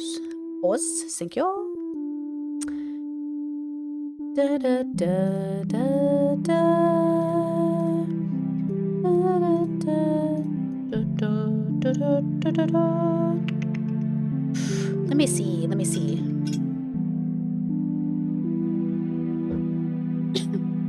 Let me see. Let me see. Let me see. Let me see. Da, da, da, da. Where is it? Where is it? Why do I have all these videos saved? I have too many videos.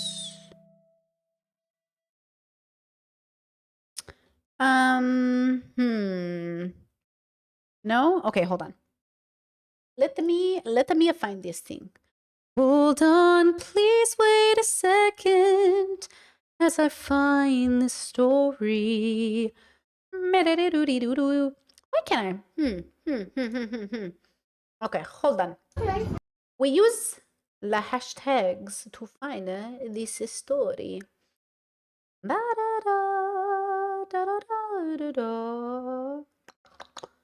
What? Are you so for real right now? All right. Really? Can I have the whole video, please? No? Okay, fine. We'll start off with this one.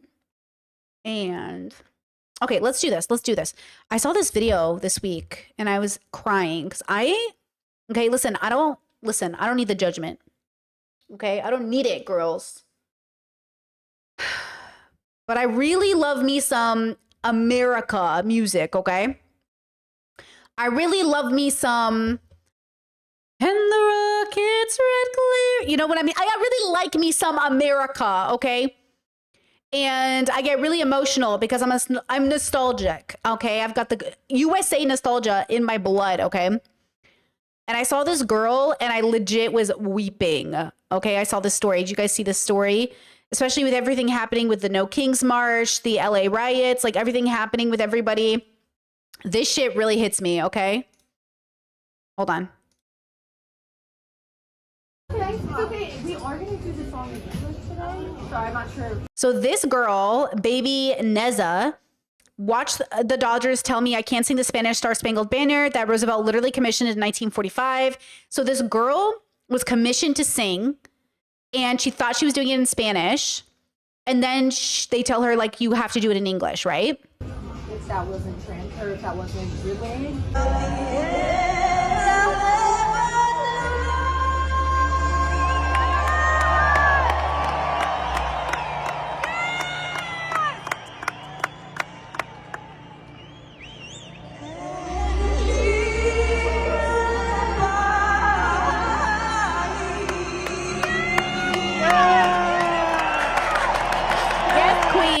Yes, queen. Okay, then me because I'm still very shooken up and emotional. She did it anyways, in case you guys didn't pick up on that. And anyways, I just got home from singing the The volume is really low, so just turn it up. national anthem in Spanish at the Dodgers game, and it is the official Star Spangled Banner in Spanish. You can Google it. I'll just read it to you really quick, but it was officially commissioned in 1945 by the U.S. State Department as a part of President Franklin Roosevelt's Good Neighbor policy to foster a better relationship with Latin America. Because of this, I didn't think I would be met with any sort of like, no, especially because we're in LA and with everything happening. And I've sang the national anthem many times in my life, but there was today out of all days. I could not.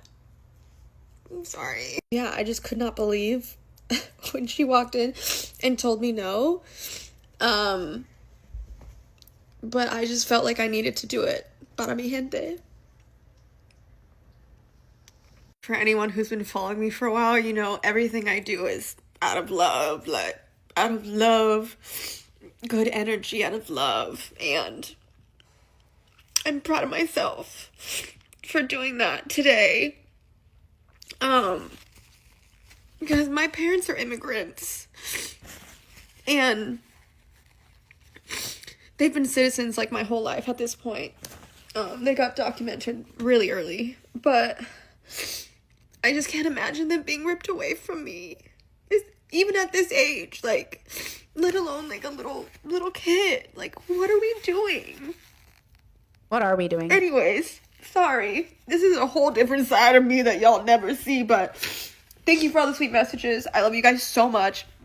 Safe to say I'm never allowed in that stadium ever again. But I love you guys so much. Okay, now.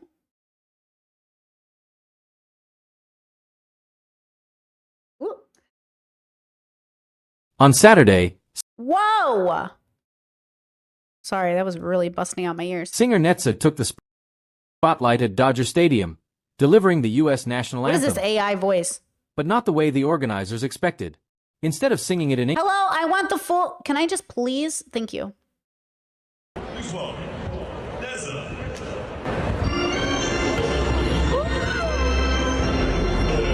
These are her friends.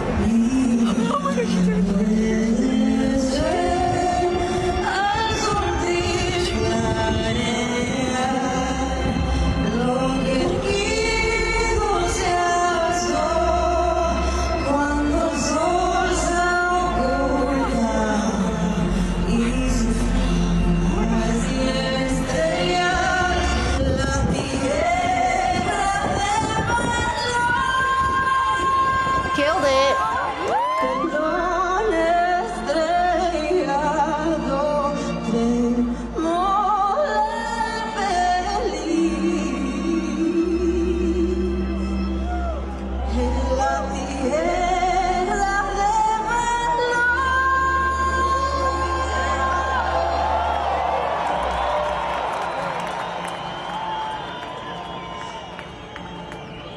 Oh, isn't that good? I loved her. Anyways, okay. Hello, Brittany's mouse. Would you please work? Thank you. I just loved her. I loved everything about her vibe. I love that she did that. Just slay all the way. Okay. So I know it was gone. I know what a week to stop streaming. Though, let's be honest, it feels like every week I could have stopped streaming would have been a week where a bunch of things happened. But I just saw that on my timeline and I started crying. Give me a girl. You want to see another one that made me cry? I'm sorry. I'm such a, I'm just a, you know what I mean? I'm a baby. I'm a baby when it comes to this song. Okay. They got it in me, girl. They got it in me. You want to see another one I started to cry at? Hold on. Let me see. Happy Pride, bitch. This is another one that got me going. I was crying.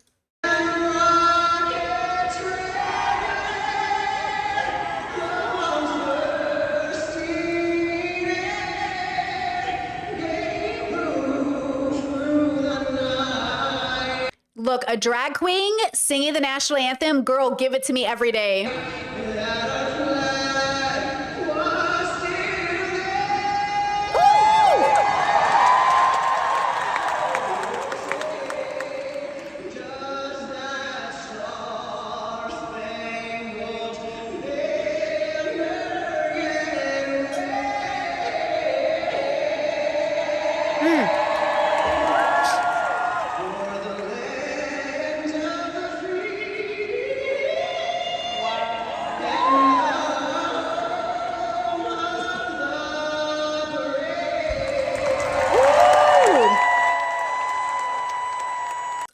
Drag queens, Spanish national anthem. This was a good week, even though it was a bad week, okay?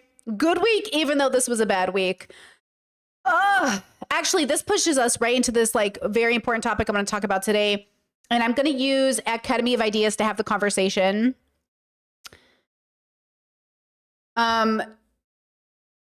Discord said the fact that her singing in Spanish is such a big deal is crazy. We have such a big Latino population and Mexico's right there. American racism always gets me. It always gets me, girl. Same.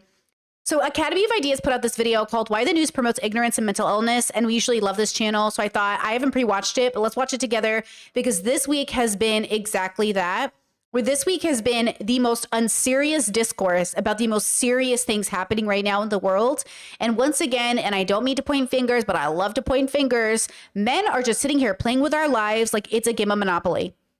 Only the money is very real and the lives are very real this time around, so we need to pay attention. So let's use this philosophical discourse to have a conversation about the news stories this week, how we've consumed them, and how the media plays with our lives like it's reality TV. Literally, just Trump sitting here putting on Truth Social, like very important things are happening on social media like it's a game. And though life is a game, it's a little bit more serious than that kind of a game, you know? Okay, let's use this video to have a conversation. We post all of our transcripts and galleries of the art we use in the videos at academyofideas.com.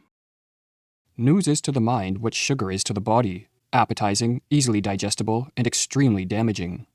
Most people think that consuming the news makes one an informed citizen who is equipped to form intelligent opinions on social and political issues. In this video, drawing from the Swiss author... Already, fire already. Listen to this. I used to think as a young person that I was smarter than other people because I watched the news. I remember as a little girl, my uncle was living with us for a time and he would wake up at 5 a.m. to watch the news. And he watches his news in Arabic. He watches a lot of like Al Jazeera and stuff. And I remember waking up and being like, I want to watch the news with you. And he's like, you do? He's like, why didn't you go to sleep? I was like, nah, I'm a kid and I watch the news and I'm informed. Except what I learned when I got older was that, oh, it didn't make me smarter unless I was willing to deconstruct it.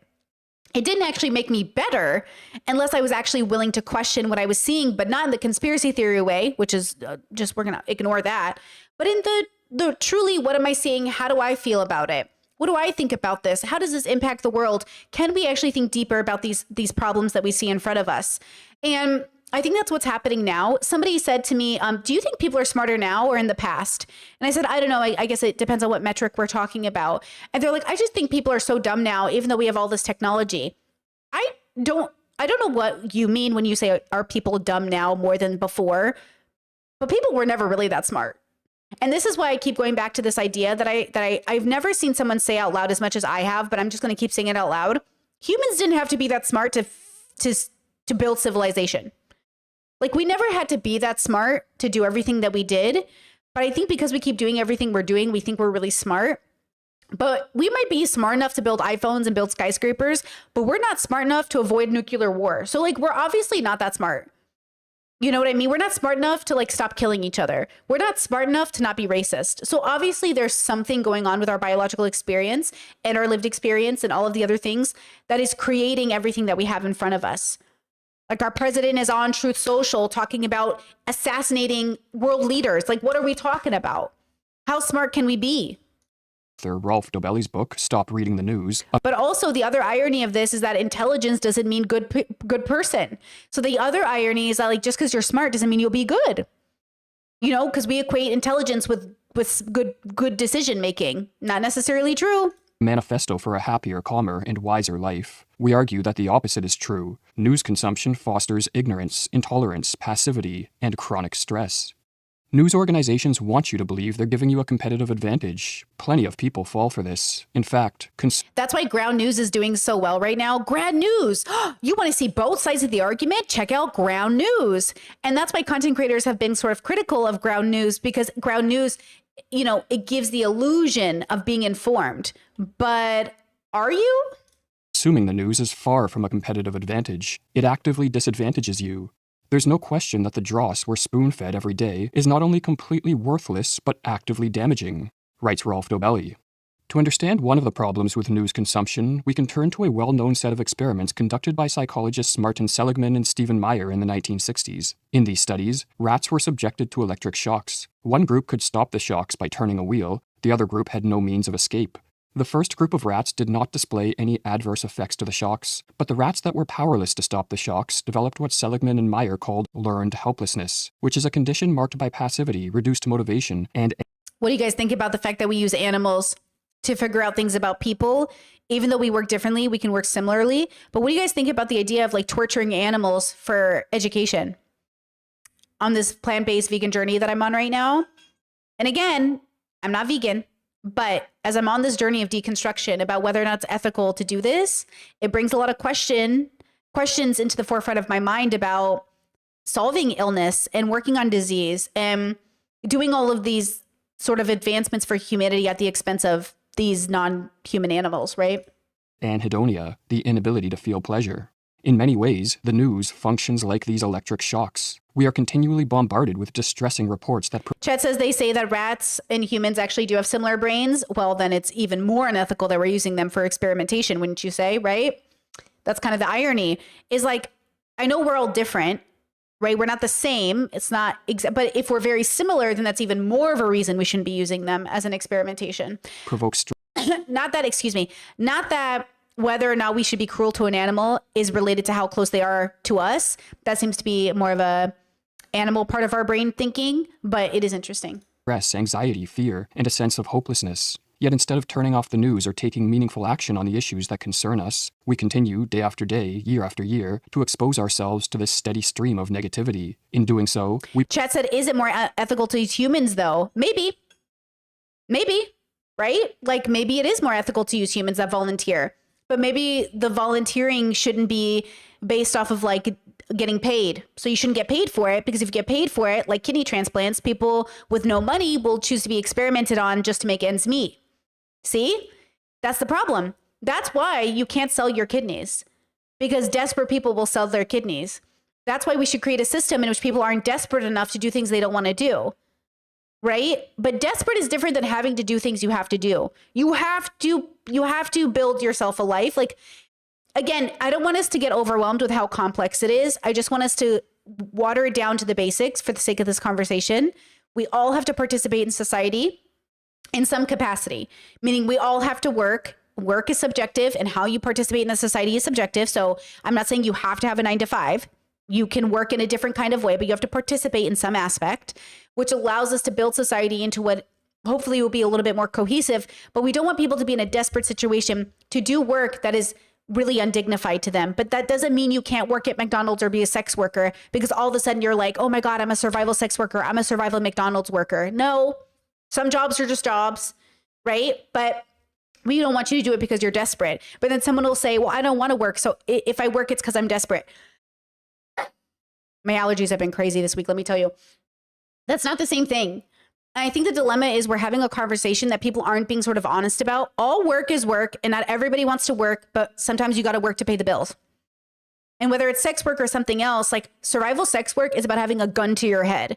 Survival sex workers aren't just doing it because they have no other choice. Their life is under threat. Your life isn't under threat because you have to get a job doing most jobs. But your bills are under threat of not being paid, which means you're facing homelessness, which means, you know, you have to get this job you don't want to do.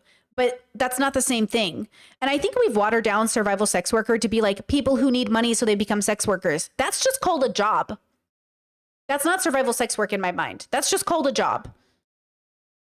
So we have to be careful about what words we're using when it comes to how you participate in society and how you pay your bills and how you survive. Again, we've got to also stop fetishizing this idea of like having a compound and growing our own vegetables and living off the land. Our ancestors tried to do that. It was too fucking hard. I don't know why everyone wants to go back to something our ancestors already proved was not viable. I want to work as a society. We should be working together. We should be trying to lift each other up. I'm not interested in being an independent farmer who grows her own carrots. No, thank you. Asparagus takes like 4 years to grow. I'm not interested. Okay. I want to work as a society. I want to work together. I want us to be a better team. We place ourselves in a similar position to the helpless rats, and we gradually develop a learned helplessness that insidiously seeps into our personal life. Or as Dobelli writes, learned helplessness doesn't just make us passive about what's on the news. Learned helplessness spills over into every area of our lives. Once the news has made us passive, we tend to behave passively towards our family and our jobs as well, precisely where we do have room for maneuver. British media researcher Jody Jackson takes a similar view. When we tune into the news, we are constantly confronted with unresolved problems, and the narrative does not inspire much hope that they will ever be solved. It's no surprise, then, that we feel depressed when we can. And I don't want you to get overwhelmed by that, because there will always be problems. If you're waiting for the world to get to the point where there's no more racism or homophobia or something like that, girl, you're going to be waiting forever. Do you know what I mean? So I do not live for a world that aims to end racism, because like that's not going to happen. I aim for a world to be less racist. We cannot, eradicate racism. We cannot eradicate homophobia. We would have to eradicate human beings, literally all of them, every single one. Because in the same way, we're all probably going to be disabled as we age. We're all probably going to be bigoted. It is very hard for a person to grow old and not remain or have prejudice or bigotry, because eventually you stop keeping up with the youths. As long as you get old and you stop keeping up with the youths, you will die probably bigoted because you won't even know to deconstruct it. So if we want to get rid of bigotry, we got to get rid of people. And I am not interested in getting rid of people. So we have to make a new plan. Consume the news, which confronts us with problems that are mostly impossible to solve. Another major problem with news consumption is that it promotes ignorance. Thomas Jefferson recognized this in 1807 when he wrote that, "The man who never looks into a newspaper is better informed than he who reads them." Sorry, I just Googled it. I saw a video on asparagus. I thought it took 4 years. It takes 2 to 3 years and could require more depending on the harvest. So asparagus takes a long time that's why it's so expensive. And I do love me some asparagus, but I just wanted to look it up and clarify. One of the reasons the news leaves us less informed is because it radically oversimplifies what it reports on. The world is a complex system, and social, political, and environmental issues are not linear phenomena with 1 or 2 clear causes. They are chaotic, non-linear processes shaped by hundreds, if not thousands, of interwoven factors, far beyond the capacity of the human mind to fully comprehend. This video is why the news promotes ignorance and mental illness, for those asking. You know, talking about human trials versus animal trials, if we're so afraid of testing on humans because we're afraid they might be abused, then we are 100% abusing animals, and we are 100% wrong for it. We are wrong. If we are so bad at being dignified as to create like medical progress that doesn't come at the abuse of human beings, then we're doing it wrong. We're doing it wrong. And that's really the conversation we should be having. If we are so terrified of experimenting on people because we know we're going to abuse it, then we are definitely abusing animals. And then we're definitely abusing humans, which we know we've done. We know white doctors abuse the bodies of Black women in order to figure out like birth-related medical progress. So they didn't want to experiment on white women. They often didn't even use any like drugs or anesthesia. And I know we've talked about it before on stream, but we've already done it. So we have to be very careful with this idea of like, the answer isn't, the question isn't who should we experiment on? The question is, why are we so unsafe when it comes to progress? Why can we only accomplish progress at the expense of people? And honestly, I'll be real with you. I think a part of it is that we're impatient. I think we could come to answers slow and steady, but because we want the answers now, we want it for profit, I think we usually do it at the expense of the planet, people, animals, you know what I mean? Chess says, hasn't all medical progress come from abuse? Well, I wouldn't say all, right? But I would say that a majority, yeah, because we're impatient and we want the answer now. And, you know, it's a testament to how like not great people are. Yeah, right? Like we're just not great. We're not great. Even though we've done great things, we're not great. We could be better. Yet instead of acknowledging this complexity with intellectual humility and grappling with it through in-depth reporting, the news reduces events to simplistic narratives, sound bites, and catchphrases, which it presents as the truth. In doing so, the news distorts the reality of what it claims to explain. Or as Dobelli writes, any journalist who writes, "The market fell because of X," or "The company went bankrupt because of Y," is either an idiot or trying to pull the wool over their readers' eyes. True, X and Y may well have had a causal impact, but this is far from proven, and other influences may well have been much more significant. News has to be extremely short even as it tells a story. This can only be done through a brutal process of simplification. Since the news is so telescoped, it's necessarily a bullshit explanation. In this way, consumers are given the illusion that the world is simpler and more explicable than it actually is, and the quality of their decision-making suffers.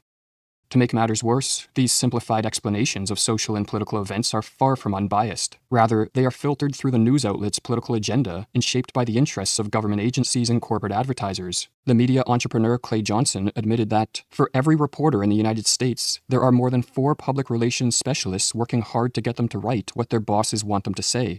The 20th century American writer Upton Sinclair asked, "When you read your daily paper, are you reading facts or propaganda?" Or as Dobelli echoes, "These days it's much harder to distinguish between truthful, unbiased news items and those with an ulterior motive. There's a vast You know what I see this in? Actually, we're going to talk about it tomorrow, but I see this with the Sabrina Carpenter discourse.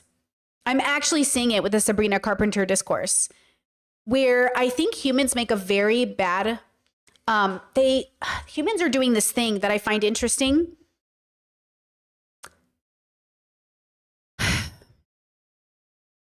You're just not thinking. Like, you're not thinking. You're not thinking deeply. You're not really having the conversation. And I think this works so perfectly with the Elliot Sang's new video about nuance mixed in with the reality that like, we're not having a real conversation. You're coming to a conclusion and you're showing up on TikTok and you're saying it with your full chest, like, duh. Like when I see young people say, if your feminism isn't intersectional, it's not feminism. Since when? Who taught you that? That is just factually incorrect. What that is propaganda, which is fine. There's nothing wrong with propaganda. It could be good propaganda, but that's propaganda. That is a prescription. By definition, feminism is many things. It's not one thing. And that's the whole point of different schools of thought over. That's why we have a political philosophical divide. So when you say feminism isn't feminism unless it's intersectional, all you're saying is like Catholicism isn't Catholicism unless it's my version of Catholicism. It's like, yeah, everyone thinks they have the right version of Catholicism. Like I was raised with the quote real Catholicism. That's just, I'm putting in quotations for those just listening, right? There's a multitude of ways to be Catholic. In the same way, there's a multitude of ways to be Muslim, but people argue about like, oh, which one is the right one? But that's a prescription you're making. It's not a fact you're stating. And it's a thing you're saying as if it's a fact through a construct, right? So like for me, why aren't we having deeper discourse about this thing, right? Anyways, I have so much to say tomorrow about the Sabrina Carpenter stuff, but I'm disappointed so far that people are not actually having. Someone said, so TERFs are feminists? Y'all, it's in the name. What do you think TERF means? What do you think the word TERF means? Does anyone actually know what TERF means? It's in the name. Yes, they're feminists. It's in the name. That's kind of what does nobody like? I saw that discourse where they're like, I saw that on TikTok where they're like, TERFs aren't feminists. It's in the name. It's literally in the name. Like, that's what I'm like. Yes, they're feminists. Like, yes, Chad said feminism isn't mutually exclusive with bigotry, folks. You know how many feminists are bigots? The original women who fought to have the right to vote, the suffragettes, they're bigots. They're racists. Do you know what I mean? Chad says they say they are, but do you consider them one? You're asking a different question. It doesn't matter if I think they are feminist or not. They are by definition a faction of feminism. It doesn't matter if Britney thinks they're a feminist because that's like asking me, but do you think bananas are a fruit? What do you mean? Do you think an avocado is a fruit? What is it? It's not up to me. It exists outside of Britney's opinion. It just is a fact based off the construct of definition that TERFs are feminists. Do you know what I mean? So like, if you're saying, but do you think they're a feminist? What you're asking me is, does Britney and her viewpoint view them as liberators of women? Is that what you're saying? You know what I mean? Yeah, it's not like up to Britney. It's not an opinion based. Oh, you know what? I'm trying to incorporate into my language. An opinion is opinion, and that's an opinion question, and I don't have an opinion on whether or not TERFs are feminist because it exists outside of my opinion. Does that make sense? Like I think we run into this problem where it's like, yeah, but what do you think about TERFs? I think TERFs are horrible people, but I'm not politically feminist. I'm philosophically feminist, right? Like if that's what you're asking, if you want me to just disavow TERFs, easy. TERFs suck. Boo! Boo TERFs, right? But I'm not pro all feminist political thought. Like, to be clear, that's why I'm not politically feminist. I'm philosophically feminist because feminism has way too much bigotry latched onto it. Like, if you go to a super basic feminist bubble, feminists are just people who think women are the same as men. Like, that is so reductive. Nobody goes by that definition unless you're completely a normie, right? Like, you would have to be so completely normie. Do you know what I mean? Chet says, but there can be gatekeeping. Who gets to claim being feminist? It's a construct. You can gatekeep all you want, but it's made up. So like you can gatekeep in your bubble, but it's not like it's Do you know what I mean? Like, yeah, like I guess you can't be, I mean, anyone can say they're a feminist, but then that's why we talk about like, what does it mean to be a feminist? It's a construct built off of the bubble perception, right? So I agree that you can gatekeep it within your own political framework. Yeah, that's fair. I think I think that could make sense. In my own political framework, if I guess we can talk about this tomorrow too. If you're asking Brittany, the consciousness, like, what do you consider feminist from her lens? That's a much more black and white answer than the new, like, it's just like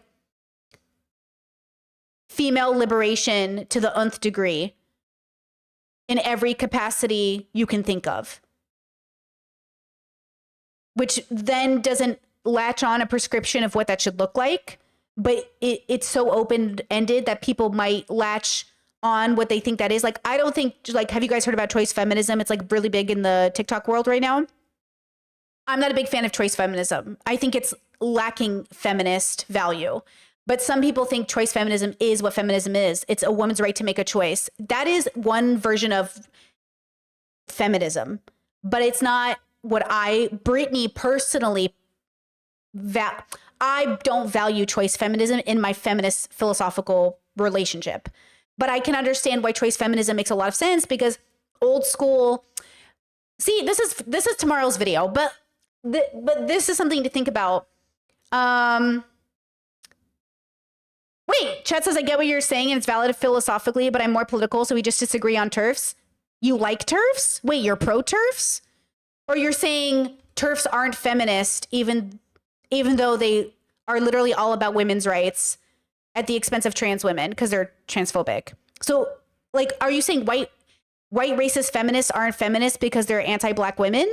Or can we just acknowledge that feminism has been rooted in a lot of white supremacy and transphobia, and we should make sure that our movements recognize that this word that you're owning didn't come from you. A racist gave it to you. Like, feminism came from racism. If you're saying they're not feminist. Yeah, I think if you're going to decide that, like, people aren't feminist, then you should probably use a different word to some extent, right? Because the word feminist, like the movement of feminism, came from pretty shitty people. So it feels like, why not just acknowledge that different schools of thought have this word, and this word means different things to different schools of thought, right? Like, why kick people out of the word instead of acknowledging that their feminism is just like shitty feminism? Because there is shitty feminism. Maybe it's this idea that feminism shouldn't be shitty, but I've never known it to be ever not shitty. I feel like all feminism is pretty shitty because it comes from bad people who yeah, because the suffragettes, the white women, were so angry that black men were going to get the right to vote. They wanted the right to vote first. And that comes from like a racist mindset. So we call them like the mother of all feminists in the States, right?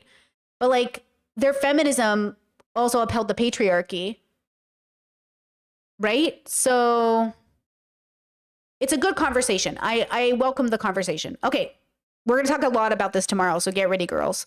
Let's go back to the video. Industry of lobbying and leverage at work behind the scenes. By concealing its political biases, ulterior motives, and manipulative intentions behind reductive narratives and simplistic explanations that make the world seem far more comprehensible than it is, the news cultivates an intellectual hubris in its consumers. Today, many people hold strong opinions on virtually every issue amplified by the media, and with each new trending... Ooh, I love this sentence. Chad says every woman should have equal quality of life, even the bigoted ones. I will say that TERFs are... my feminism includes quality of life for TERFs. But their feminism doesn't include quality of life for me or other people like me. And that's interesting. Like, again, I think everyone should be treated with dignity, even undignified people. news topic, public discourse, and social media are flooded with self-assured commentary. In effect, the news is cultivating a population of true believers, that is, individuals who are so convinced they know the truth that they are intolerant and even hateful toward those who hold opposing views. Hence, news consumption deepens societal polarization, erodes the possibility of civic discourse, and turns neighbors who might otherwise be friends into ideological enemies. In an age when, thanks in large part to the news, the average citizen is highly opinionated, profoundly ignorant, and Oh, Discord, good reminder, says the racism of feminism is why womanism was coined too. Great point. increasingly intolerant, the following wisdom of Marcus Aurelius is sorely needed. You are at liberty not to form opinions about all and sundry, thereby sparing your soul unrest. Or as Dobelli echoes, it's a serious mistake to think we need to form an opinion about everything. 90% of our opinions are superfluous, yet the news is constantly urging us to form opinions. This robs us of concentration and inner peace. Actually, and this is what I really want to talk about, because this is what's happening with the Sabrina Carpenter, with this right now, even with this conversation. Everyone feels like they should have an opinion on everything. Sometimes it's nice just to say, yeah, I don't have an opinion on that. I don't know. Like, I am really trying to stop myself from, so many things happened this last week and a half that I've been gone. I didn't want to make the first stream back an assumption that I've been doing my research, because I haven't, right? I've been hanging out with family that I haven't seen in 2 years. So I've been kind of distracted. Even though I've been keeping up, I haven't been really keeping enough up to have an opinion that's more than my initial thoughts. Like, fuck fascism. That's my whole thought. Fuck fascism, fuck racists. Yeah, like immigrant rights. Like, I don't have many thoughts except, liberation for all. So if I came on stream today and pretended that I've been really, when so many content creators have been giving all of their 24/7 attention to these subjects, it feels like you should go watch them. So today I'm starting us off a little bit because I'm getting over the fact that I've been away. And that's why I thought this video would be so important for today, because there's so much of this happening where everyone wants an opinion. Everyone has an opinion. And what's worse is when somebody's like, oh, I haven't really been paying attention, but here's my really strong opinion. It's like, no, you know what I mean? Like, in some ways, maybe not. But I'm sure somebody will say, oh, you should have an opinion about Sabrina Carpenter unless you listen to her music. That's also valid. But that's why you have to come to the conversation saying, I haven't listened to this album. Do you know what I mean? So I'm coming from this perspective. There's something to be said about how to have the conversation. Discourse says, wait, you got to see family? No one gave me the TLDR summary request. My sister came from America to visit me this last week and a half. I just dropped her off to the airport yesterday. It was really lovely and it was really great. And we absolutely did not sleep because we were hanging up and chatting all night, eating so many snacks I should not have been eating. I'm on the next 30 days is a cleanse, girls, because I ate so many potato chips. Oh, we just ate so much potato chip, but she did. Oh yes. And she did get me hot Cheetos. She brought me 2 bags of hot Cheetos. She came through. Thank you. And, she also ate a lot of my vegan food, which she said was delicious. So shout out. And we did go to a few restaurants, which we hadn't had a chance to go to. And that was really nice. And I did have a little bit off her plate. I ordered vegan for myself when I went places, or at least vegetarian that I could. But I did snack off people's plates to try some things. So it's been interesting. It was an interesting week and a half. But yeah. Chat says, are hot Cheetos banned in Croatia or just not sold there? Well, they can't be sold here because of they can't be sold in most of Europe because of I think the red dye 40. So, but they're not banned. Like, she didn't bring something illegal here. She just brought something that like can't be sold here or manufactured here. But yeah, it was delicious. They were so good. Worth it. All right, going back to the video. If you unleash a whirlwind of news on the population, it polarizes the public. News and comments about the news bring out the worst in humanity. You only have to read the comments underneath any online article. The hatred you find there is alarming. Wait, Chad says, I thought they were banned. Does banned mean like if she's bringing them into the country, it's illegal? Because I would never have let her do that. I would never have let her get in trouble for bringing me hot Cheetos. Is that what banned means? Because they're not banned. Like, weed is banned. If you get caught with weed, you're in fucking trouble. But like, hot Cheetos aren't banned. They're just, you can bring them in, but you can't. Like, I can order them on Amazon, right? And get them here from like a seller, but it's not, no one's going to prison for it. Consuming the news also erodes our ability to think deeply and sustain focus. In the past, the amount of news one could consume was limited by the distribution of newspapers or the production of an evening news broadcast. Today, 24-hour news channels, websites, and social media feeds bombard us with a never-ending stream of news headlines that keep our minds in a state of perpetual distraction. According to the Pew Research Center, the average person consumes about 60 news items a day, or 20,000 a year. Whoa. And as researchers at the University of Tokyo have observed, the greater number of news items one consumes, the fewer neurons they have in the anterior cingulate cortex, Whoa. a region of the brain critical for attention, impulse control, and moral reasoning. And as Dobelli writes, if you watch a news junkie, you'll see this in action. Their concentration span shrinks, and they have trouble controlling their emotions. Ooh, I think about this all the time because I took a break from the news for a long time. But Brittany's, keep in mind when I say I took a break from the news, it means I didn't watch it 24/7. I used to watch it 24/7. And I know you think I'm exaggerating, but I used to literally have it on in the background all day, every day. You know that 24-hour news cycle that everybody hated? I was addicted. I had it on all of the time. And so when I took a break from the news for my mental health, it got way better, which means I only checked in about an hour a day. That was my break from the news. My break from the news was checking in an hour a day, okay? And even my bestie was the same way. She and I were just addicted, knew everyone, like guys, everyone's name, like everyone running in Congress, everybody who was a senator, like everybody, like every political name, I could name them all at one point. At one point, I knew everything that was happening that I could pay attention to. And then I just got mentally fucked. I got mentally kind of fucked. And I was like, okay, I need to rework my life. This isn't bringing me joy. Something is really happening to me. And then I took a break and now I'm coming back to it slowly where I'm like, okay, I'm integrating more hours of the news into my day for sure. I'm integrating it more. Now I probably consume like of straight news, straight news. I would say I'm probably consuming an hour to 4 hours a day. I think that's pretty fair. Like probably an hour to 4 hours a day of straight news, but more or less like I would say on average, default always an hour, mostly always about 2 hours. And then that's about it for me. But, you know, on a heavy news day, I'll watch about 4 hours of news. But you know, I used to watch it all day, every fucking day. Because that's how my parents are. That's what my parents, like we watch, even my bestie's parents, they have the news on all day. They don't turn off their TV. Their TV stays on all day. It's just news, the radio, the news. So when you grow up like that, and then you take a break from it, your break looks different from a different person who never turns on the news. Now think of a person who never turns on the news. Think about that person. Think of a person that has never watched the news in their life. And I've been watching the news since I was a kid. Like a kid. Like I was the kid who'd wake up at 7 a.m. to get the newspaper, to read all of the news, like to read the newspaper. So imagine you're that kid, right?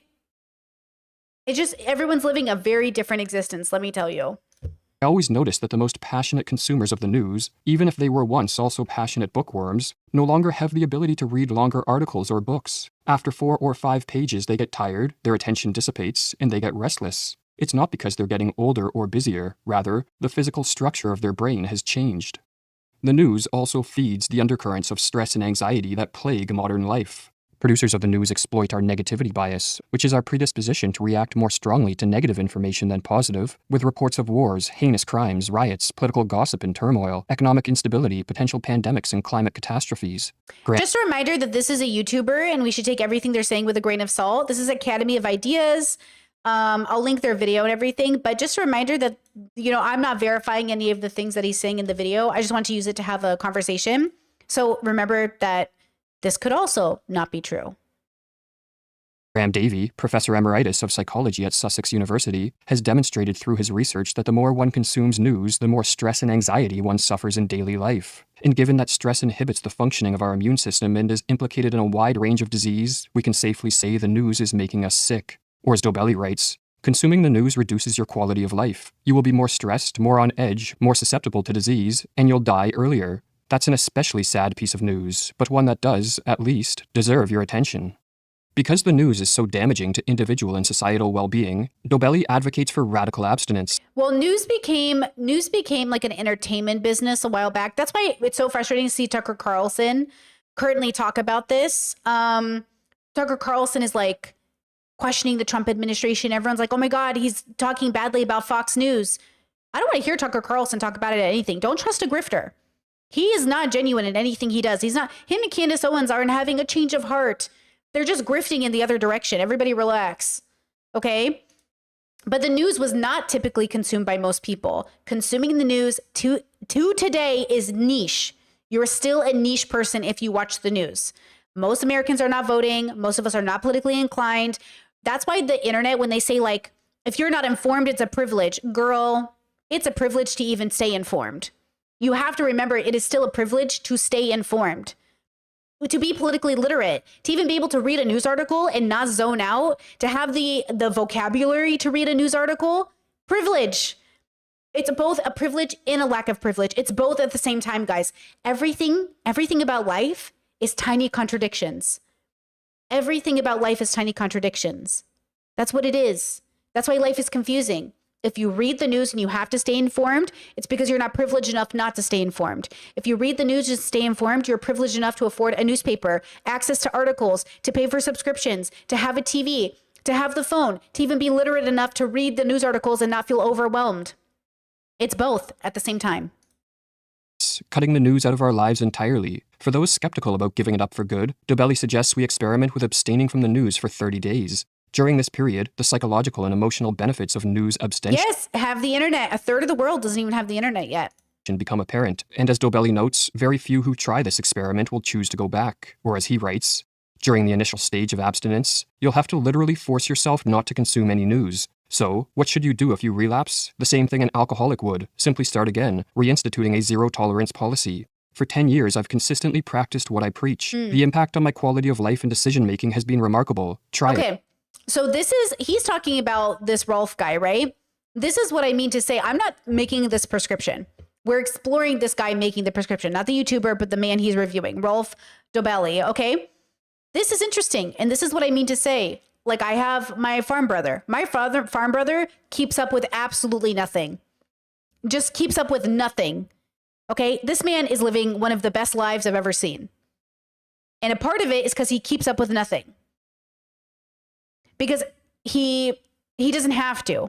He just has to pay attention to his bubble and his lane, and he stays in his lane. And as long as he stays in his lane, he'll be pretty okay. Because if the world gets bad enough that it impacts his bubble, then it's over. Because the world he lives in is so normie that it probably won't hit him unless an actual nuclear war breaks out, right?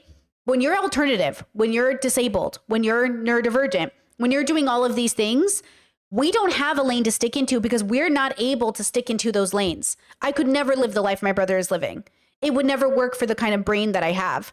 So therefore, my quality of life is impacted by politics because I am unable to live in that sort of normie ass bubble. A lot of people aren't as normie as they think they are in a big sense. And normie is a really hard word to use, but I kind of just mean like, how do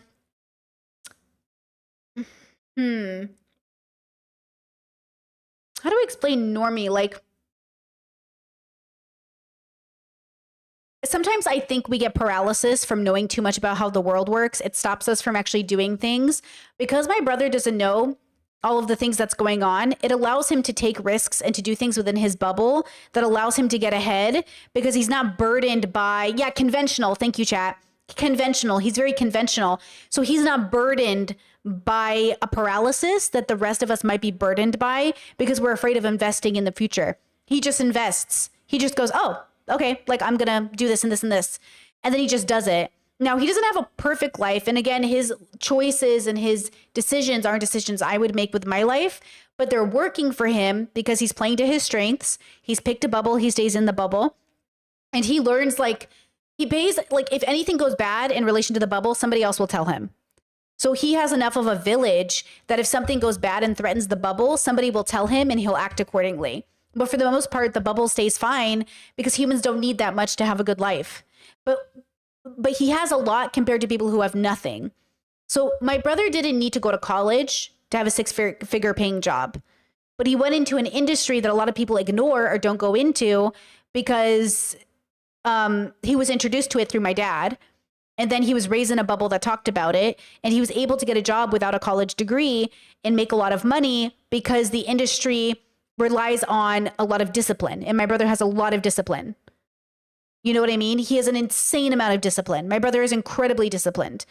And so for him, he's in a job that anybody could do without a high school diploma, or I'm sorry, a college diploma, but they got to be disciplined and they have to be smart enough to actually make it a reliable business. So it's kind of interesting, but he didn't go to college.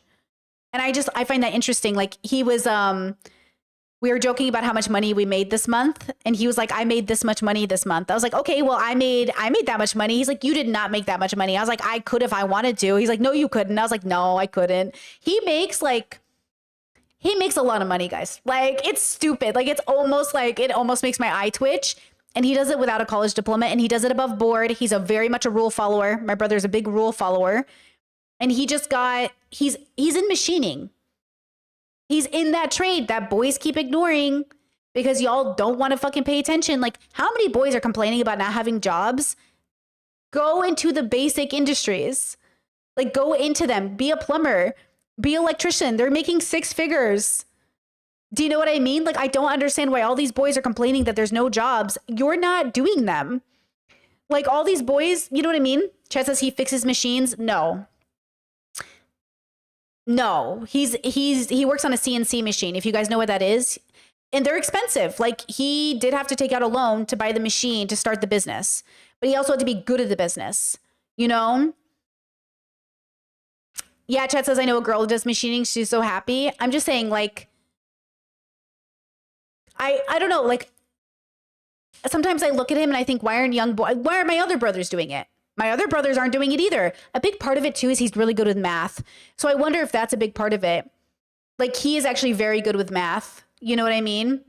Yeah, Chad says he builds the pieces for the machines. Exactly. He builds the pieces for the machines. You know? But he has a CNC machine. Companies hire him to make parts for their businesses. He makes the parts and then ships them out to the customer. And I used to help him in the shop. So, but he designs parts. He like designs things for the business. So the business will say, hey, I need you to design this part. And can you make this part for me? And my brother will look at it and go like, yeah, I can do it. And then my brother will go home and he'll create the part using their already made blueprint. Then he'll expand upon it or change it, but he's able to do it. And then he ships them out to these people. The money is there, but the discipline has to be there. I had another brother who tried to do it and they couldn't keep up with the demand because they would get lazy. They would get the paid half in advance and then they'd kind of like forget to like do the work. Do you know what I'm saying? Like you have to be disciplined enough to make sure you don't spend any of the money until you're done with a job. The product is out and you actually get to reap the benefits. People are they spend the money before they have it. You know what I mean? That's the problem I think I have with brains is like I think they forget like you can't just go into an industry. You also have to be invested in the industry. How many people do you know who go into an industry just to make money and then they forget to actually be good at what they're doing? You know what I mean? That's the thing that I think is interesting. And oh, by the way, my dad just closed down his business after 31 years in business. So my dad is officially done with his initial work.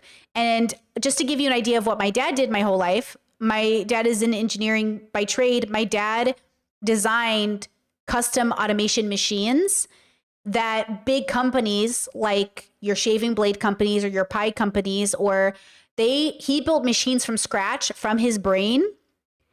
He designed them from scratch. He's been doing this for 30 years. That when you give them a product, he builds the assembly machines from scratch. That's what my dad did. My dad, with a 7th grade education from Iraq, built machines from scratch in a design program that the company would come and say, hey, I need my item in a machine that assembles them. And my dad would build them. And that's how my dad made a living and supported us our whole lives. And that's why my dad, so autistic of him. I'm not saying he's autistic, but he'll say things like, if I could do it with a 7th grade education, why can't my kids do it? Because you're a fucking genius, sir. because you didn't even need to go to school for this. He just literally does it in his head, builds it into, and then do you know a company at one point came to my dad and wanted to buy the rights to his patents? My dad is like, nah, you couldn't, no, these are mine. I made them. And there have been people over years that have wanted to buy my dad's intellectual properties. My dad's like, no, they're mine. You can't. And I was like, people want what came from your brain. That's so cool. Like, people wanted what came from my dad's brain. That's crazy to me. So like, my dad is really like, I'm looking at him like, you're so smart.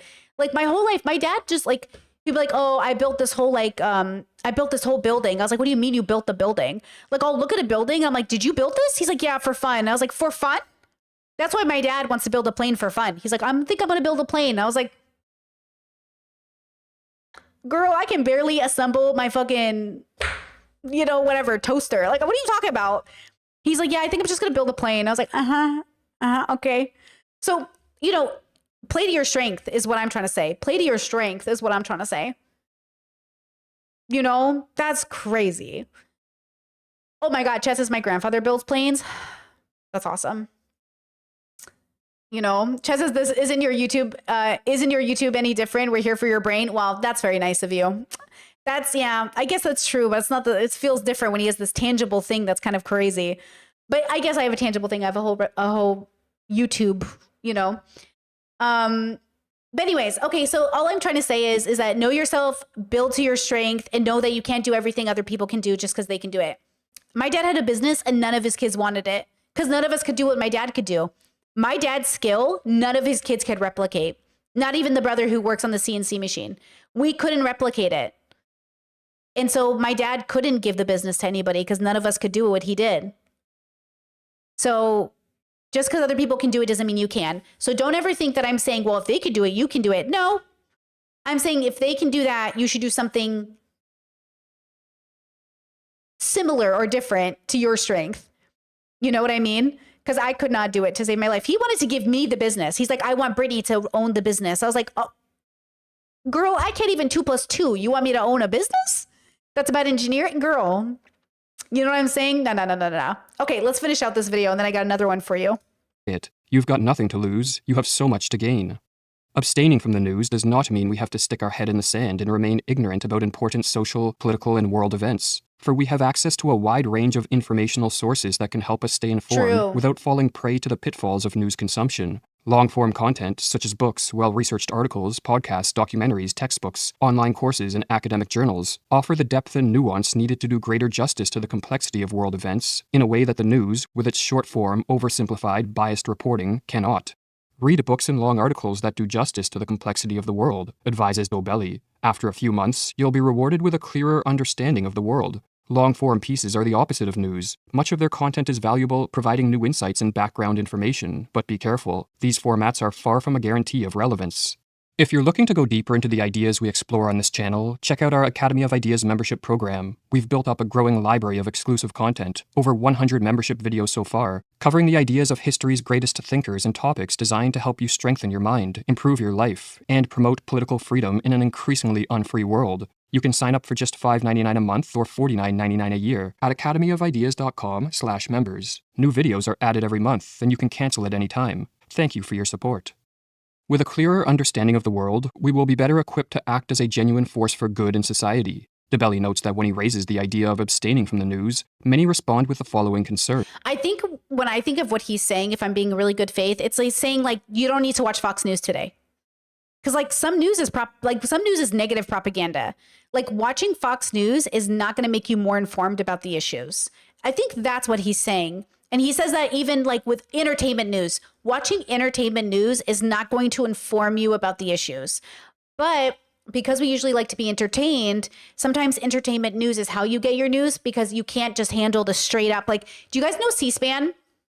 You know how you can watch C-SPAN? You can actually watch like the proceedings happening in our government on TV. I used to watch that shit for fun. You know what I mean? It's boring. It's straight up. There's no entertainment, but it's like, because that's what it really is. You know what I mean? That's like what life is. Sometimes it's just straight up, just like, you Yeah, you can see how people vote. Me too. Oh God, my audience full of autists. I love us. It's a joke. I'm joking. Well, am I joking? Well, I'm joking. Am I joking? Anyways, the point is that I think that that's what's interesting about people.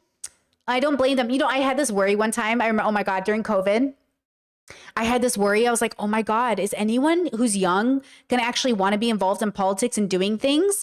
And then I was like, why am I acting like a majority of people ever wanted to do that? It always takes the minority, not a minority, but it always takes a minority of people who actually want to be involved in these things. Like every worry we have about civilization is unnecessary to some extent, because the worry just blocks you from moving forward, when like there was never a time in history when we were without. If anything, we have too many people who want to do it and they're not the good people. You know what I'm saying? But sometimes I have those thoughts of like, oh my God, are there even going to be enough people? Girl, don't worry. There's always going to be enough people, but is it going to be the right people, the good people, the people with good intentions? That's the question. If we stop following the news, who will hold the power? Exactly. It has to be someone's special interest. You just know. Every time I see people, I'm like, man, you really want to be here. And that's the thing. I will make a podcast. People ask me to make a podcast about playing to your strengths. Listen, one way to figure out who you are is to definitely acknowledge who you're not. I could never be a musical entertainer.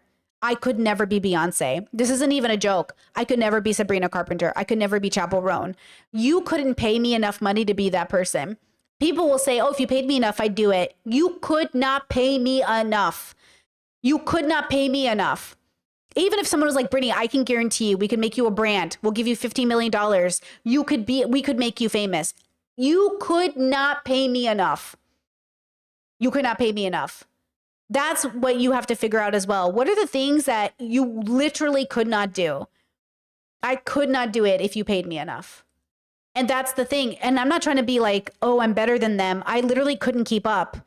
K-pop stars, the ones who like faint from, exhaustion, you could not pay me enough. And that's really helped me realize I was going to do YouTube full time. Do you know, until like about 30, I really wasn't sure if I was going to YouTube. Do you guys know, along my journey of figuring out what I wanted to do, I asked my brother if he could train me on the CNC machine to see if I could do it. I couldn't. It wasn't my thing. He's like, the money's there. You could make a lot of money. And I was like, you couldn't pay me enough to learn this. Do you know what I'm saying? You couldn't pay me enough to learn this. But then I wouldn't also turn around and say like, oh, there's not enough jobs for people like me. No, there's a job. I just got to figure out which one it is. But he tried. I had two different brothers try to train me on the CNC machine, and I just couldn't get it. I was like, nah. And the brothers who got it and know how to work those machines, they're still not running their own businesses to make that money. Because, a big part of it is like reputation. There's like, you have to build up the clientele. You have to build up you have to be reliable in a way. But YouTube, I could do YouTube. But I know so many people who can't do it. Do you know what's so interesting? And I don't mean to talk bad about anybody if you've seen these videos, but I keep seeing all these very big channels, like 400,000 subscribers, 600,000 subscribers, 1 million subscribers, who are all complaining about money. They're all saying they don't make enough money. And I'm like, look, I could make more money. I could definitely use some more money, but I make enough money. Like enough in the sense, like I make a pretty good money for my education background, my reputation, and my age. Like I make a relatively good amount of money. And I'm sitting here like, how are you guys not making enough money? And then I realized like either their channels grew too fast, and so they got used to making a lot of money because they were popular and viral for a second. But now that their channel has a normal amount of viewers, they're like, oh no, I'm not making the same money I made the first 2 years I made content. So why aren't I making money? And they're not one of the big hitters. I think a lot of content creators have so much more clout than I do, but aren't making as much as I am because they probably grew too fast. And I'm doing a slow and steady race. I'm going slow and steady. And also, I'm not living above my means. And I think that's a big part. I think a lot of YouTubers probably moved to LA and lived big, but they thought those big initial videos they got were going to be the same amount of money they were going to continue making. And then when that didn't happen, they didn't know what to do. If you treat this job like a normal fucking job, you can be successful. But if you treat it as always being celebrity status, you're probably not going to make it. And you know what keeps me humble? Is I know so many celebrities who run out of money, like millionaires who run out of money. I know so many people who have so much money. I know a person who had $4 million in the bank from an inheritance, and within 5 years it was gone. So what I do is I look at all those people I see who make all of that money. And I think to myself, okay, I'm going to assume I'm not going to make that money. And even if I did make that money, I'm going to pretend I didn't make it. Because everybody I keep seeing, like big content creators are making money, videos like, I can't keep up my channel. Philosophy channels that have so much more subscribers than me are like, hey guys, people just aren't watching the videos. Yeah, either adapt or change your business model, because it is a business, or something is going wrong, because smaller content creators, like, we're making okay money. And then I think a lot of them also work with other people. Yeah, the sad truth is, like, I don't work with anyone because I can't afford to. So if you're working with editors and people who are helping you, you got to start doing it yourself again, the way old school YouTubers were. Do you know that's even some big YouTubers I know don't work with editors because they're like, ultimately, I can't afford them in the long run. And also I could be doing it myself.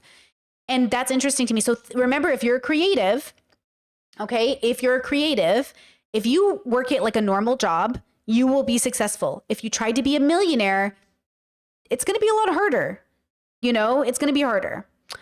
Chet said, Britt, I'm proud of you. It's wonderful to hear that you're happy and successful. You've gotten me through hours of studying. Oh, I love that. Thank you. I love that. I really want to see creatives be successful. I just want you guys to be happy, feeling successful, making 60K or 70K or 80K.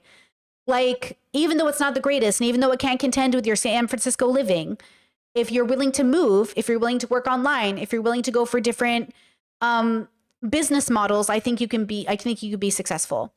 I do. I think if you can learn to live off, you know, maybe minimum 60 to 70K, I think if you're willing to move or relocate or live a little cheaper, I think you can do it. And then if you're lucky, you can make more money. But if you want to be at 40 years old making 60K, right? Because remember, I'm not talking about 22-year-olds. I'm not talking about being 22 and making 60K. I'm talking about being 40 and 50 and 70. Do you know what I mean? I'm not talking about being young, guys. Young people, you got to make young people money. I hate to tell you this. When you're older, though, and you're ready to, you know, look at your retirement, 60K is not a lot. But it is enough to be humble and to invest it. You also have to invest in the stock market. You have to save up. You have to put it into the right accounts, okay? So you have to remember, like, you have to think about where you are in your life. What do your illnesses look like? What does your trajectory for like retirement look like? That's a long journey. I haven't even started looking at retirement because as a creative, I'm not there yet. Creatives take a longer time looking at retirement, and we retire a lot later for that reason. We don't have traditional retirement. So think of that as well, right? And look, 60K is going to be tough. It is a very low number to live in most American cities, most places around the world. But you have to play to your strength in renegotiating where that money is going and how you're living. You're not going to go on vacation. You're not going to get a brand new car. You're not going to go out to eat very often, but you're going to be able to pay your rent. And that's what I'm looking for. I'm trying to get you to be able to pay your basics, right? You're not going to go out. You're not going to get new clothes. You're not going to do any of those things, guys. On 60K to 80K, you're not doing any of those things, but you are paying your rent. You might even be paying your mortgage. But you're not going out, you're not getting new clothes, and you're not going on vacation. Okay? That's the other thing, keep that in mind. Okay, let's finish out this video. Powerful, accountable, and drive social change. Yet given that the news manipulates public opinion, frequently to the advantage of those in power, and fosters learned helplessness rather than action, it should come as no surprise that the American Revolution, the French Revolution, the revolutions of 1848, and the fall of the Soviet Union did not need current affairs programs, news websites, or feeds. The most influential figures of these movements informed themselves and inspired others through books, pamphlets, public gatherings, speeches, debates, and meaningful conversation. For example, during the American Revolution, Thomas Paine's 47-page pamphlet, Common Sense, was profoundly influential in sparking revolutionary sentiment in America. How did people stay informed? They thought, and they debated, explains Dobelli. Is political discourse even possible without the news? This question suggests that one can only form a well-founded opinion via the news media, yet that isn't true. Yes, Discourse said, thank you for reminding me that not making much when you're young is normal. It's so fucking normal. And I had to remind myself, because I used to beat myself up all the time. Like, why don't I make more money? Why don't I make more money? Because you're 22?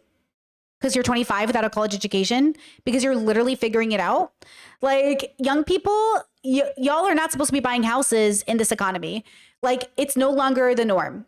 The norm of buying, you know what I mean? So like reach for a different expectation, because I don't want you to beat yourself up over something that like it was never the norm. My parents bought their first house at 40, and that was in the good economy. That was in the good economy. They didn't have a house till they were 40. Okay? So. True. While abstaining from the news can reduce our ignorance and make us more aware of social issues, it also gives us the opportunity to redirect our attention toward what truly matters and what we can influence: our mental and physical health, our relationships, and our work. 2,000 years ago, the Stoic philosopher Epictetus opened his Enchiridion with a timeless insight: some things are in our control and others are not. He went on to teach that peace of mind and a flourishing life depend on investing our time and energy on what lies within our power. And as Dobelli continues, 99.9% of all world events are outside your control. Devote your energies to things you can influence. There are more than enough of those, but an earthquake on the other side of the planet isn't one of them.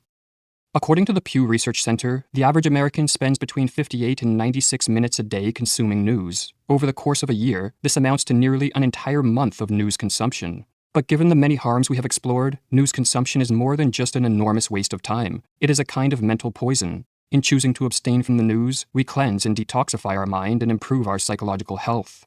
Just see these superfluous ones. Sick are they always. They vomit their bile and call it a newspaper, observed the philosopher Friedrich Nietzsche. Or as Dobelli concludes, the news is mental pollution. Keep your brain clean. It's your most important organ. Still worried about missing something important? In my experience, when something truly important happens, you hear about it even if you're living in a protected news cocoon. Big news will inevitably leak out and find you. And if somehow you Really, truly big news will find you. Even my brother, who I said was pretty isolated, if it's really big news, it will find him. But really big news is very different than the daily news that impacts specific people's lives. So as an example, I want to do a grounding exercise with you, but I need you to know it might hurt your feelings. So take a deep breath and zoom out with me. Okay. I'm going to need you to do this for yourself. Okay. This is an exercise for you to keep calm. Okay. But it might hurt your feelings. So just mentally prepare for that. Okay. Okay. Everything that's happened this last 2 weeks that felt really overwhelming, I need you to sit down and see in which ways it has impacted you personally and realistically in a way that shit just hit the fan for you and your family in a real way. And I need everyone whose real life is being impacted by these things to feel impacted, and everybody else to take a deep breath and keep moving forward to give those people space and energy, because they need the support right now. If you take on every single burden of every single thing that is happening as if it has personally happened to you, you are not giving space to the people that are actually being impacted. And we need to give those people that space so they can give it to you when it hits your family. We need to remember to show up and to support our communities, but to not act like their burden is our burden, even though we're all in this together. Some of us are being targeted more aggressively than others. So we need to sit down, take a deep breath for yourself. This is for you. In what ways have I been impacted on a daily or weekly basis in a way that is truly impacting my life? Or have I just internalized someone else's suffering in order to feel, and now I'm feeling overwhelmed, right? So take a deep breath and remember that it is okay to be there to support suffering communities, and to remember that you too might be impacted one day, but right now is not that day, right? Like right now is not that day, but it might come, and to get ready for it. And I think this helps us. Again, we're good community members, I think, if we remember this, and we're good to ourselves and compassionate. But this is why I try to be grateful for every good day I have, and to be prepared for the day when it might not be so great. But to remember that right now, I am living in a very privileged position. I'm not having daily occurrences. I don't have police officers knocking on my doors. My town is not being bombarded by the US military. I am in a very privileged position. So I have to give all my resources and all my shout outs to the communities that are suffering, because they are being impacted. People's parents have been kidnapped off the streets of LA. People's parents are being picked up. You're not coming home to a parent not coming home. Like, I have to remember that I am not in a position where my parents are going to get picked up off the streets, right? That's not going to happen to our family, most likely. Most likely. My sister took the risk of coming to travel to see me because the chances of her being picked up are lower than someone else's family. And I have to acknowledge that is a form of privilege. And it's also an opportunity I want you to take for yourself to see your family before it might be too late. Because I also recognize, like, maybe this is the last time I get to see my sister. We don't know where the world is going to go. But we use that opportunity to say, if this is the last time I get to see you, I want to see you. But also, we knew that she would probably not be picked up. right? So I want you to do that for yourself so you have more spoons to give to yourself and your communities as the day goes on. Spend time with loved ones and give your community support because they definitely need it right now. People need support right now. You don't hear about the bus attack, it doesn't matter. On the contrary, you should be pleased. Worse things may be happening on other planets, and we are comfortable remaining in the dark. Academy of Ideas is the work of two brothers from Canada. One of our goals is to create videos that combat the nefarious ideas and ideologies or mind parasites that are weakening individuals and diminishing freedom. If you would like to support our work, become an AOI supporting member and access over 100 videos. My allergies are so bad today. I will say the way Academy of Ideas uses language is a little, man. Listen to that way they just said that. Freedom. Nefarious ideas. Ideas is the work of two brothers from Canada. One of our goals is to create videos that combat the nefarious ideas and ideologies. Combat the nefarious ideas. Or mind parasites that are weakening mind parasites that weaken individuals and diminishing. Yeah, sometimes Judith Butler talks like that too. I'm not the biggest fan of the language, but I like the concept of the video. Oh my God, I gotta go grab another. Oh no, wait, do I have a tissue box? Okay. I think the overall video is really smart and good, and it's a reminder that like ingesting politics can be very bad for your mental health, period. Okay? It's just like you need to chill. You need to be chill, and like ingesting all this like political stuff is not going to sound good, or not. Sorry, I read the chat and it said sound. It's not going to be good for you, but it can be helpful towards you. So the news is like a tool. Sometimes it's helpful. Sometimes you're overdoing it. It's like going to the gym. Sometimes going to the gym is good, and then sometimes you can overdo it. Same with the news, you know? So Chet says, did your sister arrive back home? Is everything all right? Yeah, she's safe. She's good, guys. She's not. Our last name is like, it doesn't show up on a radar. You know what I mean? Where she's good, you know? Which is another thing, right? I don't want to sit here and be like, oh my God, I'm so afraid of my sister flying. Like, I'm concerned, but I know ultimately she's not a targeted minority in that way. She's too white passing. Chet says, are you getting a headache, girly? No, I'm not getting a headache. I have, I don't know if this happens to you guys. It happened all day yesterday to me. I think it's like a sinus thing where my face just is full of liquid and it just drains whether I like it or not. I just can't stop liquiding. And so I have all these allergies, and I just like, I'm on prescription for allergies, but I can't, there's like so much liquid in my face. And I'm like, I wish I could just drain it. And don't say neti pot. If one more person says neti pot to me, I'll scream. But I should probably get one. It scares me though. But yeah, I have like a pressure. It feels like there was a storm in town. And so when the storm comes in town, my head feels like it's pressured. And I want to stick a thing in my brain and let the steam out. And so there was a storm in town. The thunder and lightning was in there. And I was like, oh, I was going crazy. I know. Chad said only use distilled water. I know. That's why I'm afraid of neti pots. People use like lake water, and then they get a parasite in their brain and they die. It's crazy. It's crazy. Oh my God. Anyways, pay attention when it's necessary and let life continue on. Look, there's no time in history that isn't full of destruction and death. It's not like, oh, the news is so crazy this week. Then you're actually just paying attention. The news isn't crazy this week for people that aren't paying attention. Remember that. And then you need to ask yourself, did paying attention to this news this week make my life or my community's life better? And then if it didn't, you're one of the people who get to not pay attention right now and pay attention to something else. Because there are other things to pay attention to. There are other ways to use your spoons. If you find yourself drowning in the news so much that you're not showing up for your community, turn off the news. If you're drowning by watching the news so much you're not showing up for yourself, turn off the news. It's either helping you or it's not. Okay? All right. 2-second break. We'll come back. We'll watch this last video. I'm so excited to go over it with you. Guys, being gay in the Balkans is tough. I want to watch it. I don't know who this is. It's called Living Ironically in Europe. I don't know what that means. I'm so excited. Also, P.S., I just found out Pride just happened in the capital of Croatia and I missed it. And I was like, so next year, no promises, or maybe some year, I don't know when, some year I'm going to make it, okay, to the capital. Because I didn't know Croatia had a Pride because I heard it was so homophobic. But I just found out they're having Pride. And I was like, I missed it. I missed gay Pride. So I will see what year, one of these years I'm going. Okay, one of these years I'm going. I'm so excited. I can't believe they just had a Pride.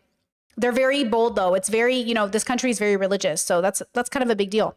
All right, I'll be right back, and then we will continue with the news.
Abrupt stop. Hello. All right, let's do this together. Let's do this. Okay. Living ironically in Europe. I don't know who this is, but being gay in the Balkans is tough. Ooh, I'm excited. Who is this? Is this a good channel? I hope it's a good channel. Let's see who this is. Let's see. Turn it down a bit. Being gay is tough. Outside of the West, the LGBT population has faced severe discrimination and difficulty for their identity. In some parts of the world, such as the Middle East, gay people have to live their lives with the constant threat of being executed for just being themselves. However, one part of the world that often gets overlooked regarding LGBT issues is none other than the Balkans. Since Ottoman times, homosexuality has been a present factor in Turkish and Greater Balkan society. Although Islam and the Quran condemn sexual acts between persons of the same sex, and the Sharia law derived from the holy texts call for the punishment of such perpetrators, more often than not, the Ottomans did not heavily enforce these laws. Throughout most of the empire's existence, same-sex relations weren't seen as something out of the ordinary. Ottoman harems, although mostly consisting of women, also included young men. The Ottoman sultans, Mehmed II and Murad, were well known for their preference in including boys in their harems. Inside Ottoman bathhouses, You know what? I've been really thinking about this. I think if you're an adult with a child, I'm not sure you have a sexual orientation that's like gay or straight. Like, I don't think of... I don't know, this sounds really silly, but stay with me here. When I think of an adult with a kid, I don't really think about whether they're straight or gay. Like that just becomes like so not the point right now. Like I don't know why we're talking about it. So when people are like, oh, like, you know, the Romans or the Greeks, like they were with boys, they were gay. I think if you're having sex with a kid, you don't have an orientation in a way that matters to me. Does that kind of make sense? Like I feel like it kind of, now we're talking about different things. Because you're having sex with a young person, with a kid, it almost like is more than an orientation. There's something really more happening there. It's like if you have sex with an animal, like does it matter if you're straight or gay?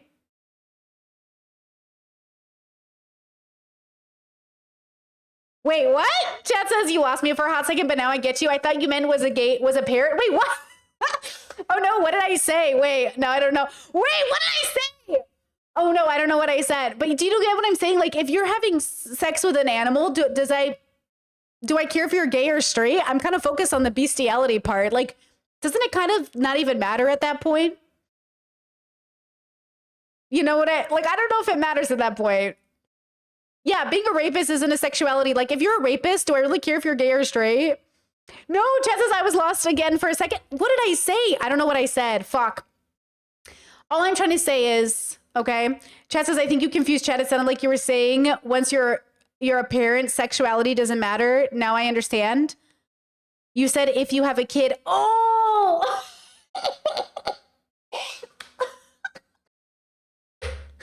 Wait, that's so funny. Oh, I get it.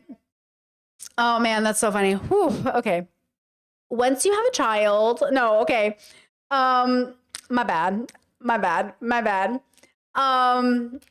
Yeah, once you're with a kid. She said if you're with a kid. Yeah, if you're with a kid.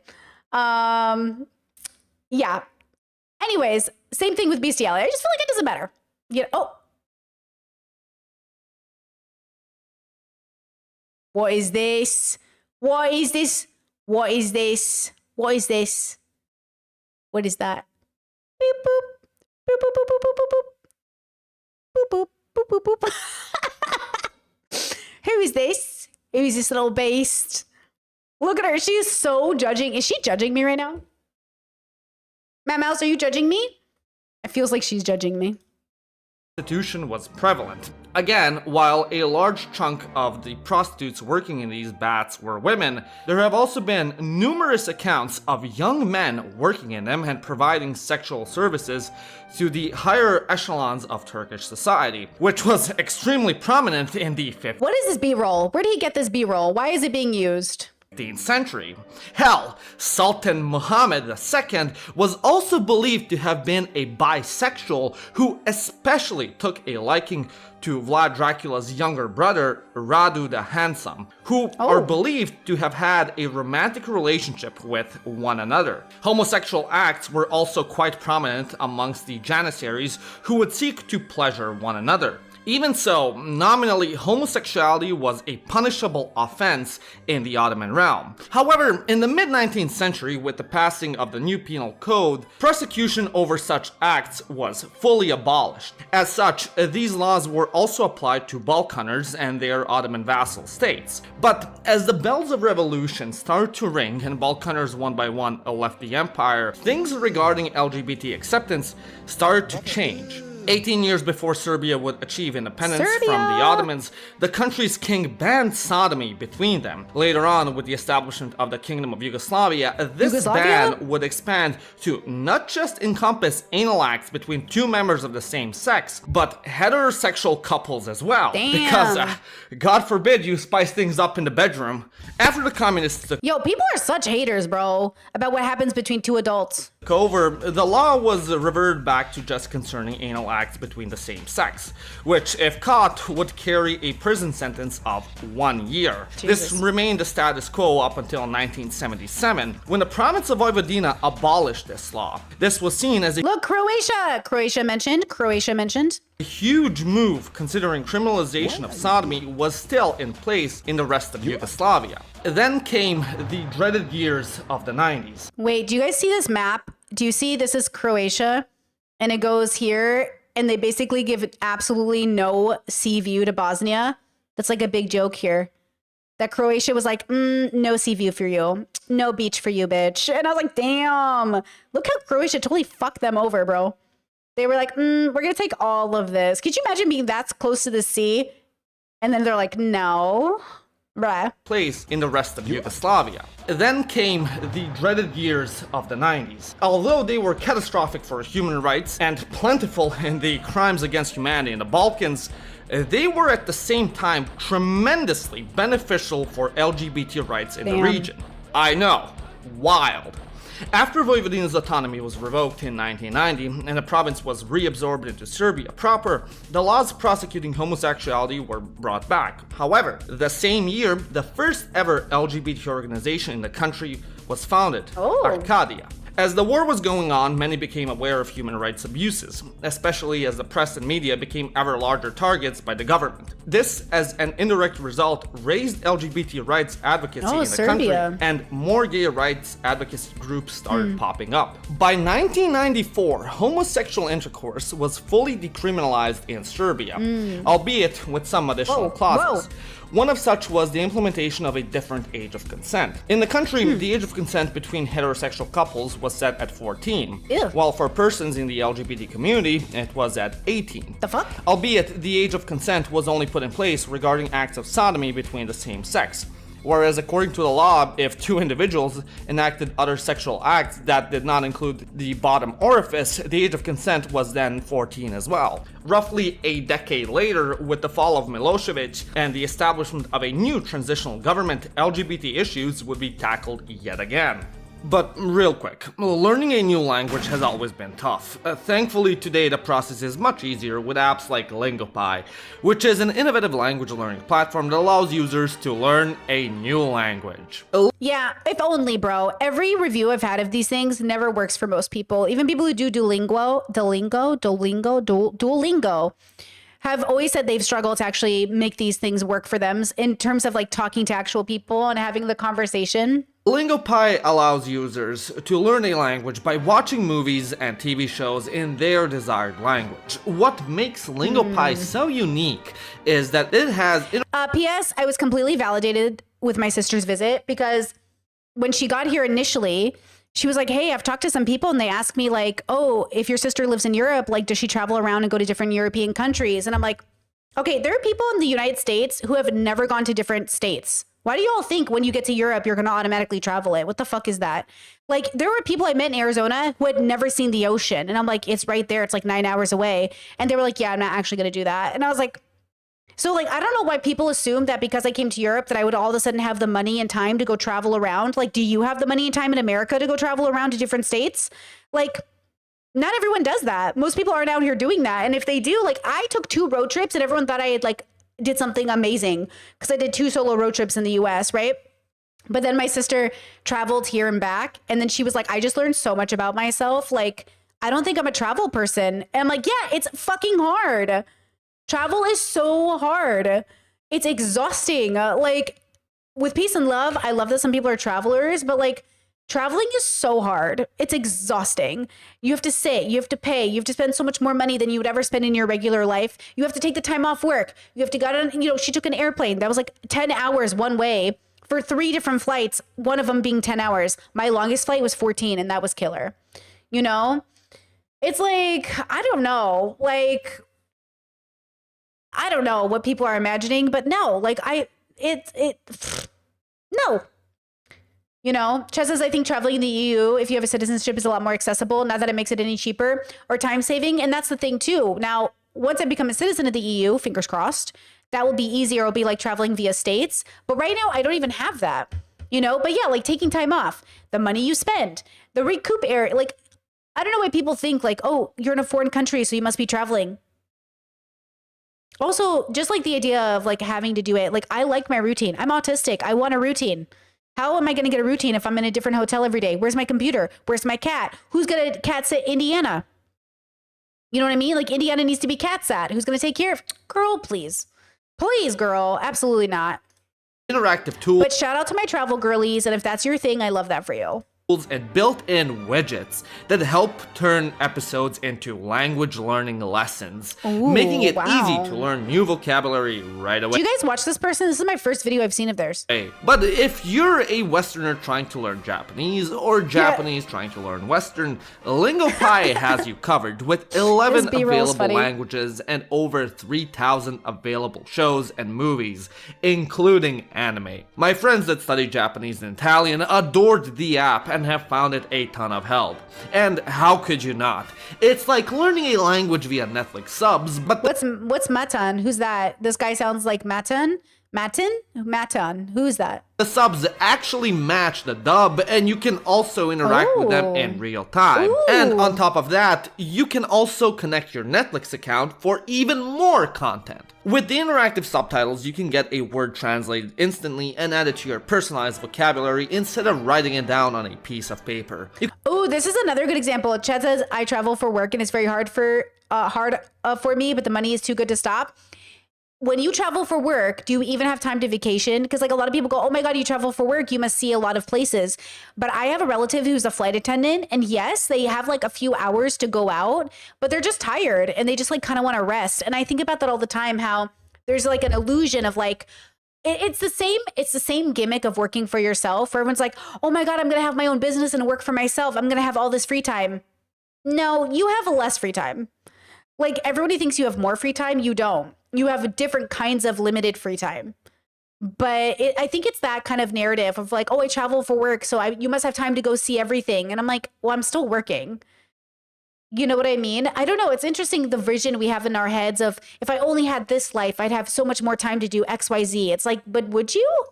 You can also turn on double subtitles, where you get them in both your desired language and English. If you're looking to then practice the new words you learned, you have widget games like personalized flashcards and different types of quizzes, which is way more efficient than just going over them one by one in your notebook. You can even practice pronunciation, as you have widgets that give you instant feedback on your pronunciation and will guide you to get better with repetition. That's kind of cool. So don't waste any time and go and click the link in the description and get LingoPie today while my exclusive discount still lasts. I genuinely can't recommend it enough. In the early 2000s, new legislation regarding homosexuality came to fruition. Yeah, see, Chad says, not really. I vacation so much less than I did before I started. Even right now, I'm on a long break between contracts and I have to take a lot of time to decompress and take care of a lot of things at home. Totally. Yeah, even today, like, honestly, I probably should have taken today off to decompress from everything and come back tomorrow, but I already promised I'd be here today. But I feel like I got hit by a truck. In the nicest way possible, I feel like I got hit by a bus.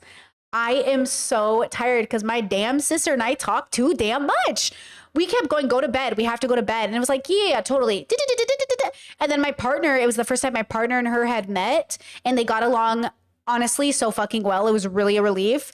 They said they felt like siblings like right away, which was so nice. They felt really connected and they talked like so much, which was so good. But it was like we could not sleep.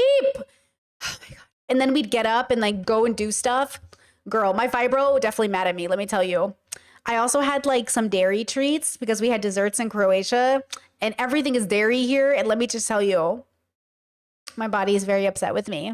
Okay. It's very upset with me, but it's, you know, because I break out and my fibro gets really in a lot of pain. Guys, I'm telling you, chronic pain in milk, inflammation from milk is so real. Yes, Chad, too much love, not enough sleep. Too much love, not enough sleep. Worth it though. Worth it though. Fruition. One of the first laws that passed. Excuse me? Legislation regarding homosexuality came to fruition. One of the first laws that passed was lowering the age of consent of sodomy to 14 to align itself with the age of consent for heterosexual acts. Then, when the new constitution of the country was adopted, marriage was defined exclusively between a man and a woman, which virtually banned same-sex marriage. However, in the same time period, new laws were also passed that aimed to protect LGBT members of society, such as criminalizing hate speech via media regarding sexuality, as well as banning discrimination based on sexual orientation in the workplace and the employment process. These laws were further expanded in 2009 when the parliament adopted the Unified Anti-Discrimination Act, which would be applied in all institutions. Similarly to Serbia, other countries in the Balkans followed at the same pace. During the 2010s, more legislation regarding LGBT issues hit Serbia. One of the more major ones was the passing of the Health Insurance Act, which also included partial state coverage of sex change surgeries. Whoa. In the same period, the Serbian military also adopted the policy of allowing the LGBT population to serve openly. Oh. As such, Belgrade in particular became a center for medical tourism regarding sex reassignment surgery, as the country offered highly competitive prices for such procedures that brought in many trans individuals from abroad. While in theory, Serbia seems quite liberal regarding homosexuality, in practice, discrimination and sexuality-based targeting persist. Throughout the years, Belgrade, alongside other Balkan capitals like Sarajevo and Zagreb, attempted to hold several pride parades. That's However, the during the capital of early Croatia. 2000s, even the 2010s, many had to be cancelled due to imminent threat of violence from extremists. One of the more So that's actually like, it came up in conversation because I asked my partner, like, can we go to the Pride in the Capitol? And he said, like, it could be unsafe. Like, it could be an opportunity for an extremist to come in and kill some people because they're pretty homophobic. Like, it's a risk. And I was like, damn, like, I want to participate. And then I don't know the state, but I think, like, I don't know, like, the risk might be worth it. But I mean, Pride is a protest. Pride is a protest, huh? notable parades was the 2010 Belgrade Pride Parade, where around 1,000 people went to march for LGBT rights. In response, about 6,000 counter-protesters hit the street who would go on to assault the marchers, and a full-out riot broke out. The LGBT center, known as Belgrade Pride, which was located in the outer center of the capital, would also be a constant target for extremists who would regularly deface the center's premises and threaten to attack the workers. Even with Pride. Oh my God, what losers! Oh, like, what losers? Like, oh, humans are so great. Humans are so smart. You're vandalizing a store. What are you doing? Like, what are you doing? Private security, the center was forced to relocate later on. Generally, many Serbs and Balkaners have a negative perception of the LGBT population, which has steadily grown due to their issues being linked to greater political discourse. In countries like Croatia, Bosnia, and Serbia, European values became sort of synonymous with the word gay. As these countries are quite conservative and traditional, the EU's attempts to pass legislation against sexual and gender-based discrimination has started to be seen as forcing these countries to be gay, and most importantly, threatening self-determination and independence. Seeing that practically all Balkan countries were oppressed by foreign powers until very recently, and as such, nationalism plays a big part in these nations' psyche, attempts to force anything upon their countries, be it positive or negative, is seen as an attack on their hard-fought-for rights for self-determination. As such, LGBT issues have become in a way bastardized by many into an attack on their sovereignty. Thus, I'm sorry, what did that say? Smash EURSS LGBT equal terrorist way bastardized Marxists by many wow. Okay.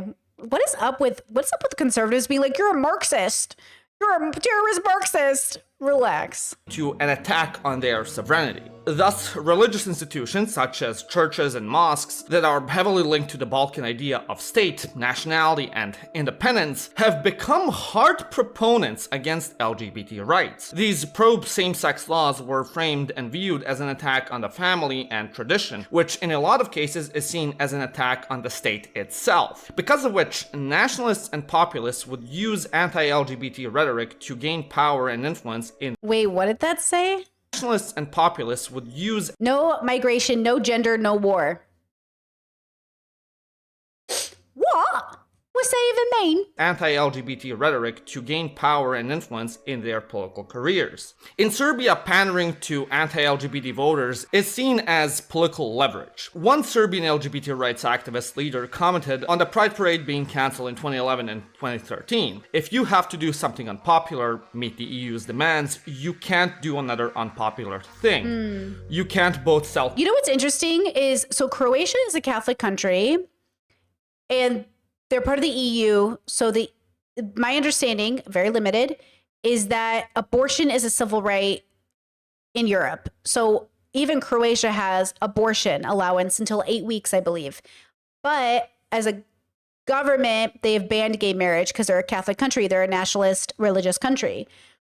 And even local Catholic Croatian men, there was a story in the newspaper a year ago or something of showing them all praying outside of some church, praying because the liberal progressive feminists are like ruin traditional values. And I was like, boy, get off your knee unless you're gonna do something interesting when you're down there. You know what I'm saying? Get off your knees. But it's one of those things where even though they'll adhere to some universal understanding of like a European standard, they don't want to adhere to all of those standards. So like I always tell people who say like, aren't you glad to be out of America? Don't you love not being here? People are people everywhere, guys. It doesn't matter where you go. You're going to deal with some form of bigotry. So the question is, what do you do with that reality? Where do you go where you can live the best and most joyful life with the least amount of harm and in a way that makes sense for you and your family? It wouldn't matter if I was in America or somewhere else. I'd be facing bigotry. That's just how the world is. And so that's why I wonder, like, in an ideal land, would we all like move to a place where we didn't have to kind of face that reality? But what would that look like? Even California, that's supposed to be for the liberals, all of Southern California is conservative. Orange County, San Diego County, Riverside County, those are conservative counties. And my parents, that's where I was raised. I was raised in Riverside County and Orange County, and then San Diego County is full of Assyrians. So it's like, you know, at the end of the day, like there's bigotry everywhere, but I'm surprised that like California isn't truly liberal, because it's not. That illusion that like, oh, California is only full of liberals. No, like that's just not true, you know? Oh, chat says, is Indiana looking to be freed? I don't know. Is she? Mouse, do you want to be freed? Or are you just bored? She was standing between our doors earlier and she wanted to get into his office, but I think what's today? Maybe he just didn't hear her. So I brought her into my office. I don't know. She seems indifferent. Like she's not walking towards the door. It's okay. I'm almost done. Stream's almost done. Let's get through this video. And then if she starts scratching at the door, she'll want to go out. But she might actually just be thinking about life. You know what, guys? She's contemplating how to end world hunger. I can tell just looking at her, you know? I can tell. Okay, let's see. Hold on. Chat says... yeah, she's vibing. She's vibing. Okay, she's vibing. Kosovo and allow sick perverts to march in our cities. In the same time period, the Brussels Agreement was signed between Serbia and Kosovo, which de jure recognized Kosovo's jurisdiction and essentially its independence. In this way, many politicians use LGBT rights as a scapegoat in an effort to pass other unpopular legislation as a way of saying, we're still on your side, guys, we hate the gays too. In Bosnia in particular, a different sexual orientation clashes with the identity of the nation. Due to the country's tumultuous and tragic history, the masses view the typical Bosnian as a masculine, Muslim, hero, and martyr. Being gay or trans directly clashes with this notion. Alongside this, while Bosnia is inherently divided amongst its three ethnic groups, queer people in the country seem to define ethnic divisions as... Where is the queer country going to be? If one country could be the gay country, where's it going to be? And how would that even work? Because, like, gay people are surely going to give birth to bigots, right? It just happens that way. So, like, where is Greece? Greece is infamously anti-gay marriage right now, aren't they? Didn't Greece just come out with their own anti-gay marriage thing? Greece, gay marriage. Greece, oh no, Greece is legalized. No, wait, Greece came out in favor of gay marriage. Wait, why did I think it was anti-gay marriage? No, making Greece the first Orthodox Christian majority country to do so? Oh, no. Greece just revoked. No. Greece did fuck up. Didn't they take away people's right to adopt? Wait, Greece did do something. I swear to God, I saw the news. No. No? I swear to God, I read the news. Oh, was it Italy that they... I was reading, I thought it was Greece. Why did I think it was Greece in my head? That they had revoked it because it had gotten more conservative, but a quick Google search is saying nah.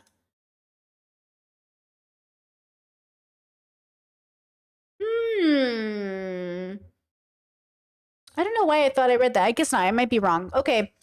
Either way, what is the gayest country on earth? That's a question. Thailand? Italy? I don't know. Hey, sweet girl. What's up? No? Okay. I don't know. Thailand might work, though. In the Philippines, just legalized gay marriage, didn't it? Netherlands is okay. We have great pride celebrations. Love a pride celebration. I think the Philippines just legalized gay marriage. As they face their own problems and, more often than not, irrespective of ethnic background, collaborate with each other in the fight for their rights. This, as a result, threatens the status quo of nationalist and populist politics and paints them as sort of an existential threat to the country's character.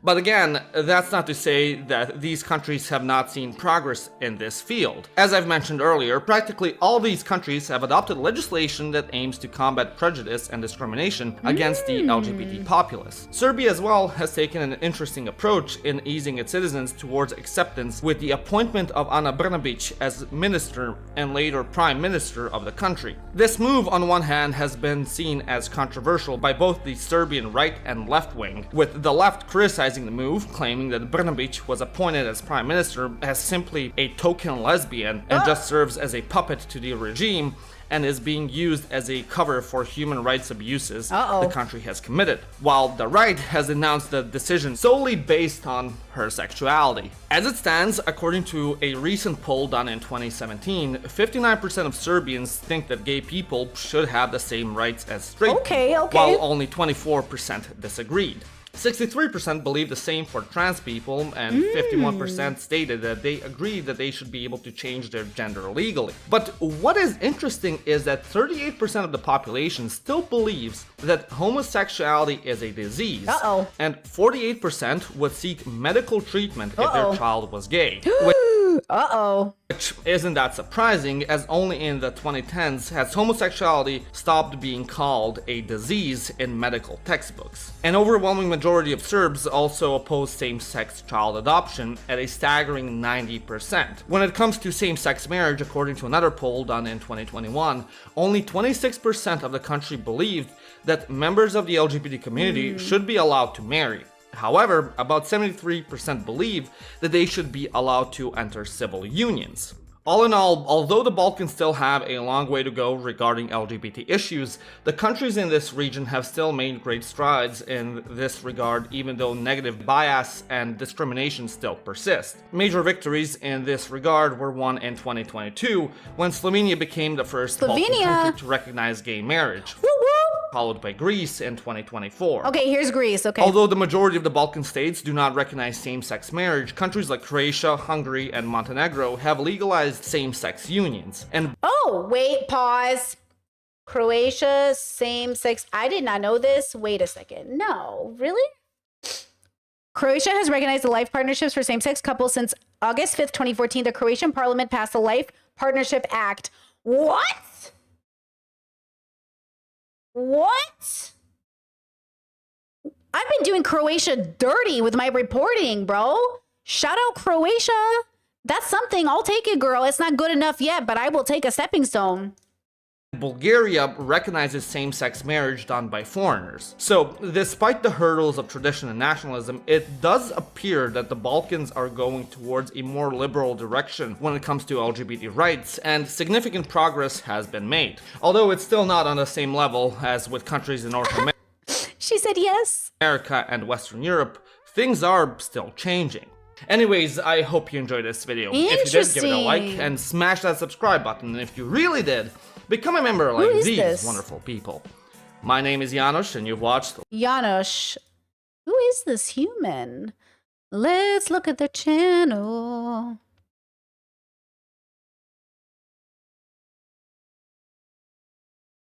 Why is Eastern Europe so poor? Pakistan. I get all these like Croatian Balkan memes now all over my feed.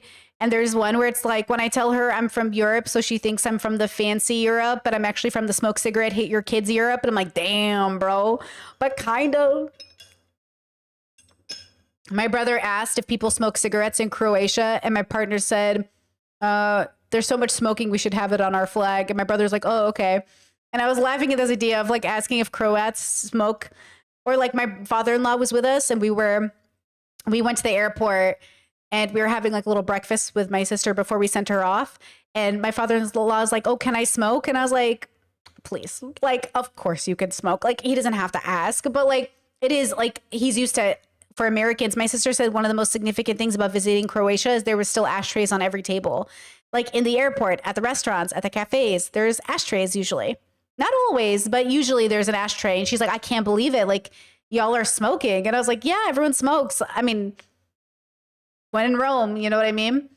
But yeah, it is interesting. That was a cool video. I'm like excited. I might subscribe to this channel just to have it in my arsenal for learning about Europe-y stuff.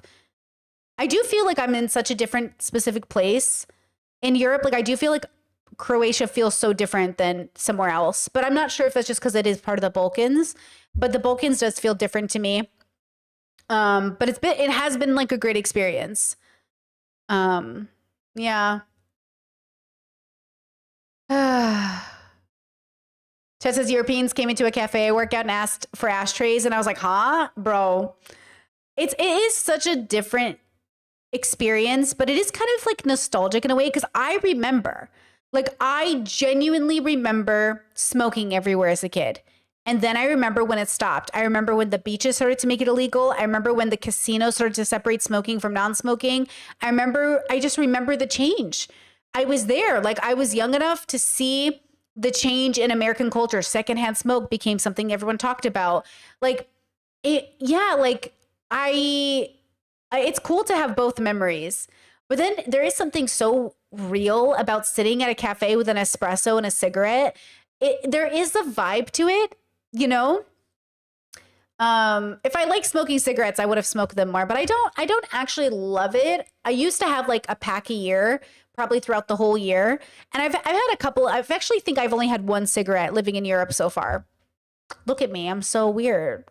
One cigarette, is that it? Yeah, but man, if there was a bong, I would have hit that shit. If there was a pipe, I would have hit that shit. I don't think I like tobacco though. I think that's my realization about myself. Oh, alcohol. I tried to drink with my sister. I had a half a can of cider and I literally got physically sick. I think I'm allergic to alcohol. I got literally sick. The whole next day, I felt like I was on a boat. I felt so nauseous. I was like, this happens every time I have alcohol. Even just to have a can of cider, like a 5% cider, a $2 cider. I got halfway through the can and I started to feel, it triggered a migraine. I got so fucking sick. And the whole next day, I couldn't go out. I was like, I'm so sorry, sister. We can't go out today. I feel like I'm on a boat. And then we were like, okay, never again. And I was like, I've tested it so many times. I get sick. Now, Tess is the same girl. Is it the autism? I don't think it's the autism. But here's the thing. In my 20s, I used to drink socially because that's what everyone was doing. I would get pretty sick every time, but I don't know if I remember getting as sick as I get now. Do you know what I mean? Like, you know, it's really hard to remember my 20s in an embodied way. It's hard. I have memories of my 20s, but it's hard to remember what I felt like. So all of the times I drank in my 20s, I would say that I got sick so often, I didn't really think it was unique because I would always drink a lot.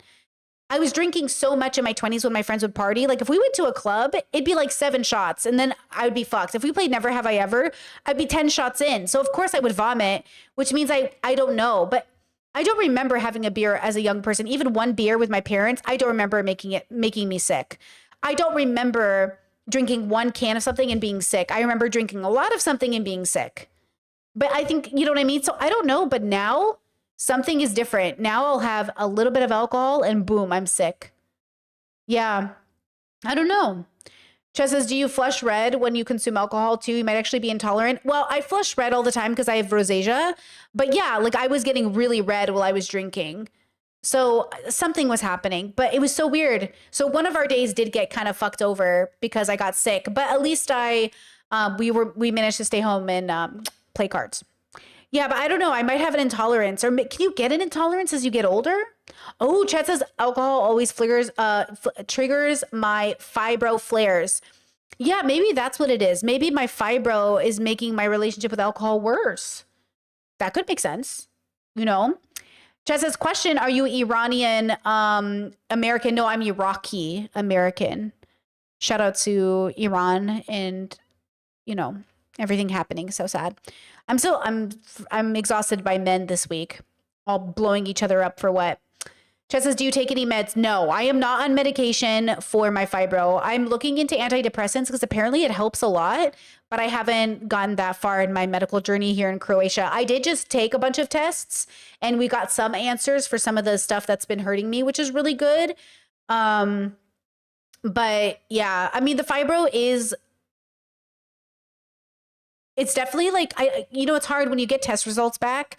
It's like I got some test results back that gave me an answer for some of the pain, which is good. But then I don't know how much of it is fibro related or how much is what related. You know what I mean? I just never know.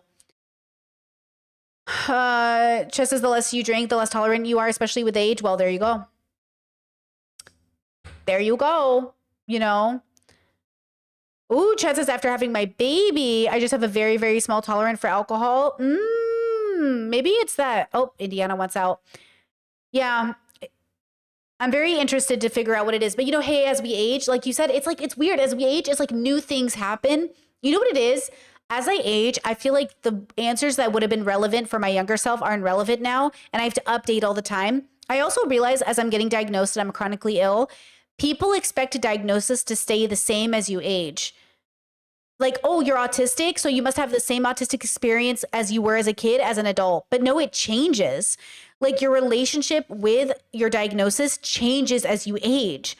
And so there is no consistency to it. So it always feels like, oh, but I thought you said you're not eating this. And oh, I thought you said you're doing this. And oh, I thought you said you're doing this.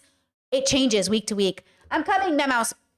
Anyways, with that said, I'm going to leave you guys because that's all I had for you today. But I come back tomorrow. Please be emotionally prepared and regulated because I know that Sabrina Carpenter conversation is just going to rile people up. But let's dissect it. Let's be nuanced but decisive. Let's be open-minded but, confident about our relationships to the art we consume. I'll have tons of TikToks to go over. I've been saving all of this information to go over with you because I really want to talk about it. Maybe as homework, we can all on our own time listen to the new single so we can at least hear it because I haven't heard it yet. And it will give us context to the whole conversation. So it's called, what's it called? Boy something, man child. Listen to the single on your own as homework. Come back tomorrow, man child. Thank you, chat. Listen to Man Child before you come on stream tomorrow since I can't play it for you. That's your homework for tonight, kids. I'll see you tomorrow, okay? See you tomorrow. Thank you for being here. I'm so happy to be back. I honestly missed you. I told my partner, I was like, I'm ready to go back to work. Let's go. I'm ready. I'm glad my sister left in a good way. Like, I'm glad she left when she did because I was like, I'm eager to go back to work. Let's go. I'm ready. So I'm glad to be back. I'll see you guys tomorrow. Good night. Bye-bye. Bye-bye. Bye-bye. Bye-bye. I'm coming, my mouse. I'm coming, my mouse. Look at her. Look at her. I'm coming, my mouse. Okay. Samantha Dragonati. Let's go. Bum, bum, bum. Dun, dun, dun. Okay. Miss you guys. See you tomorrow. Bye. Bye-bye. Bye-bye.